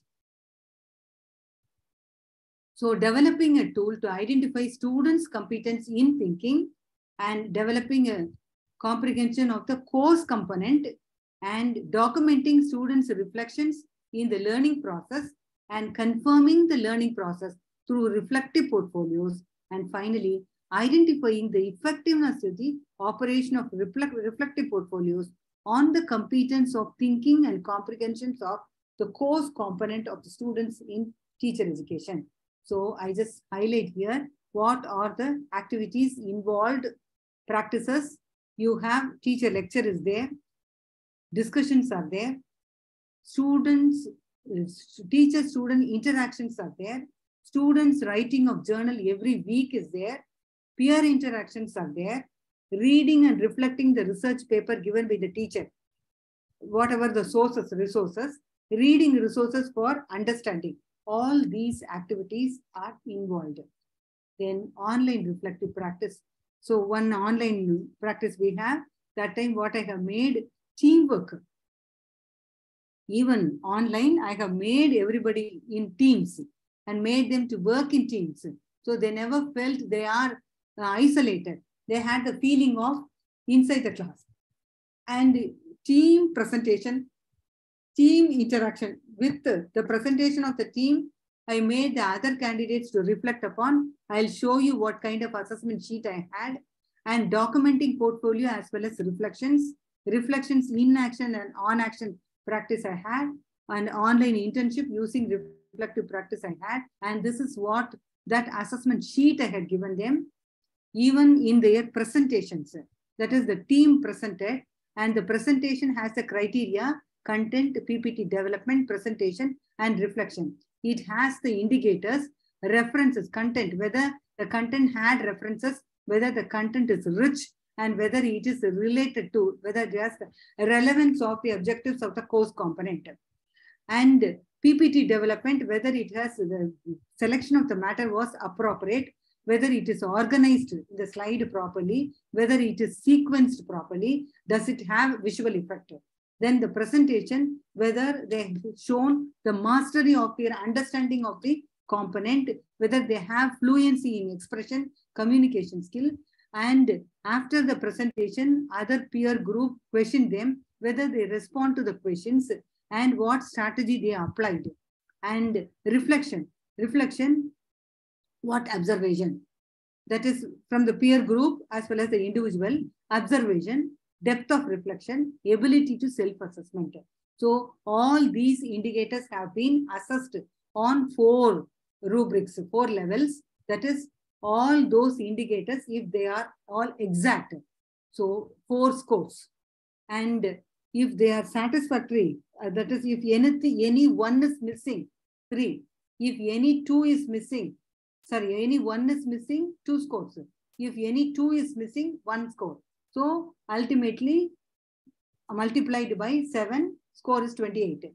Then same way for all, that is exactness, all elements are creatively and visually applied, exhibit effort with ease, reflection show insightfulness and ability to self-assessment, and on the whole 100. This always happens with their presentations, and this I have taken it for practicum. And because here teacher, the comments also they had written, the scale also given, teacher score, peer score, self score, everything taken for average, and that score was taken. Everything was very transparent, and the reflective statements also shared. And finally, when they came into the university, I gave them prize books, like for their regular presentation, participation, involvement, attendance, many things, the resources. I divided into groups and just encouraged them. And I showed my satisfaction in online mode teaching through presenting the gifts. So this is what I wanted to say regarding reflective practice. What is reflective practice? What is that? Can you please quit? I just see you all. Ma'am, it has been a wonderful session, and I have always been a fan of reflective thinking. The point I always feel in our B.Ed teachers, if we give them time to think about certain things, then they are able to also give us a new direction to teaching. So there are times when we tell them to write reflections, they copy paste their previous day reflection to the other. But I have also noticed, like you have mentioned, that one also point which I learned today about, if we give them those kind of vocabulary words also, and then it will become naturalized. Maybe for the first few times they may use our words, but then slowly it will be naturalized. But time factor for reflection, and also when they reflect, if we can also have that kind of a little bit of a question on it, like they discuss it, they tell about it to us, that also works. Ma'am, in my earlier session, we were debating whether outcome-based education is something which is acceptable or no. Because there are points where people have been saying that, how do you express these emotions or the affective domains?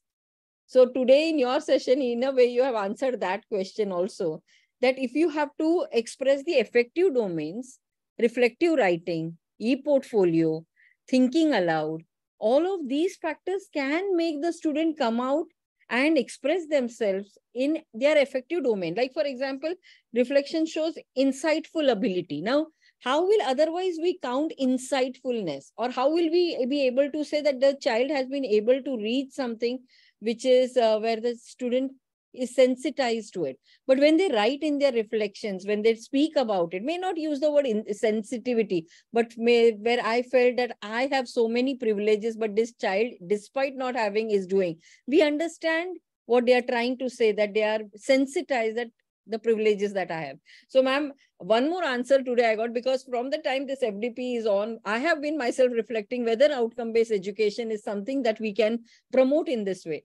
And one of my, when I was speaking about it, I also spoke about the impact factor.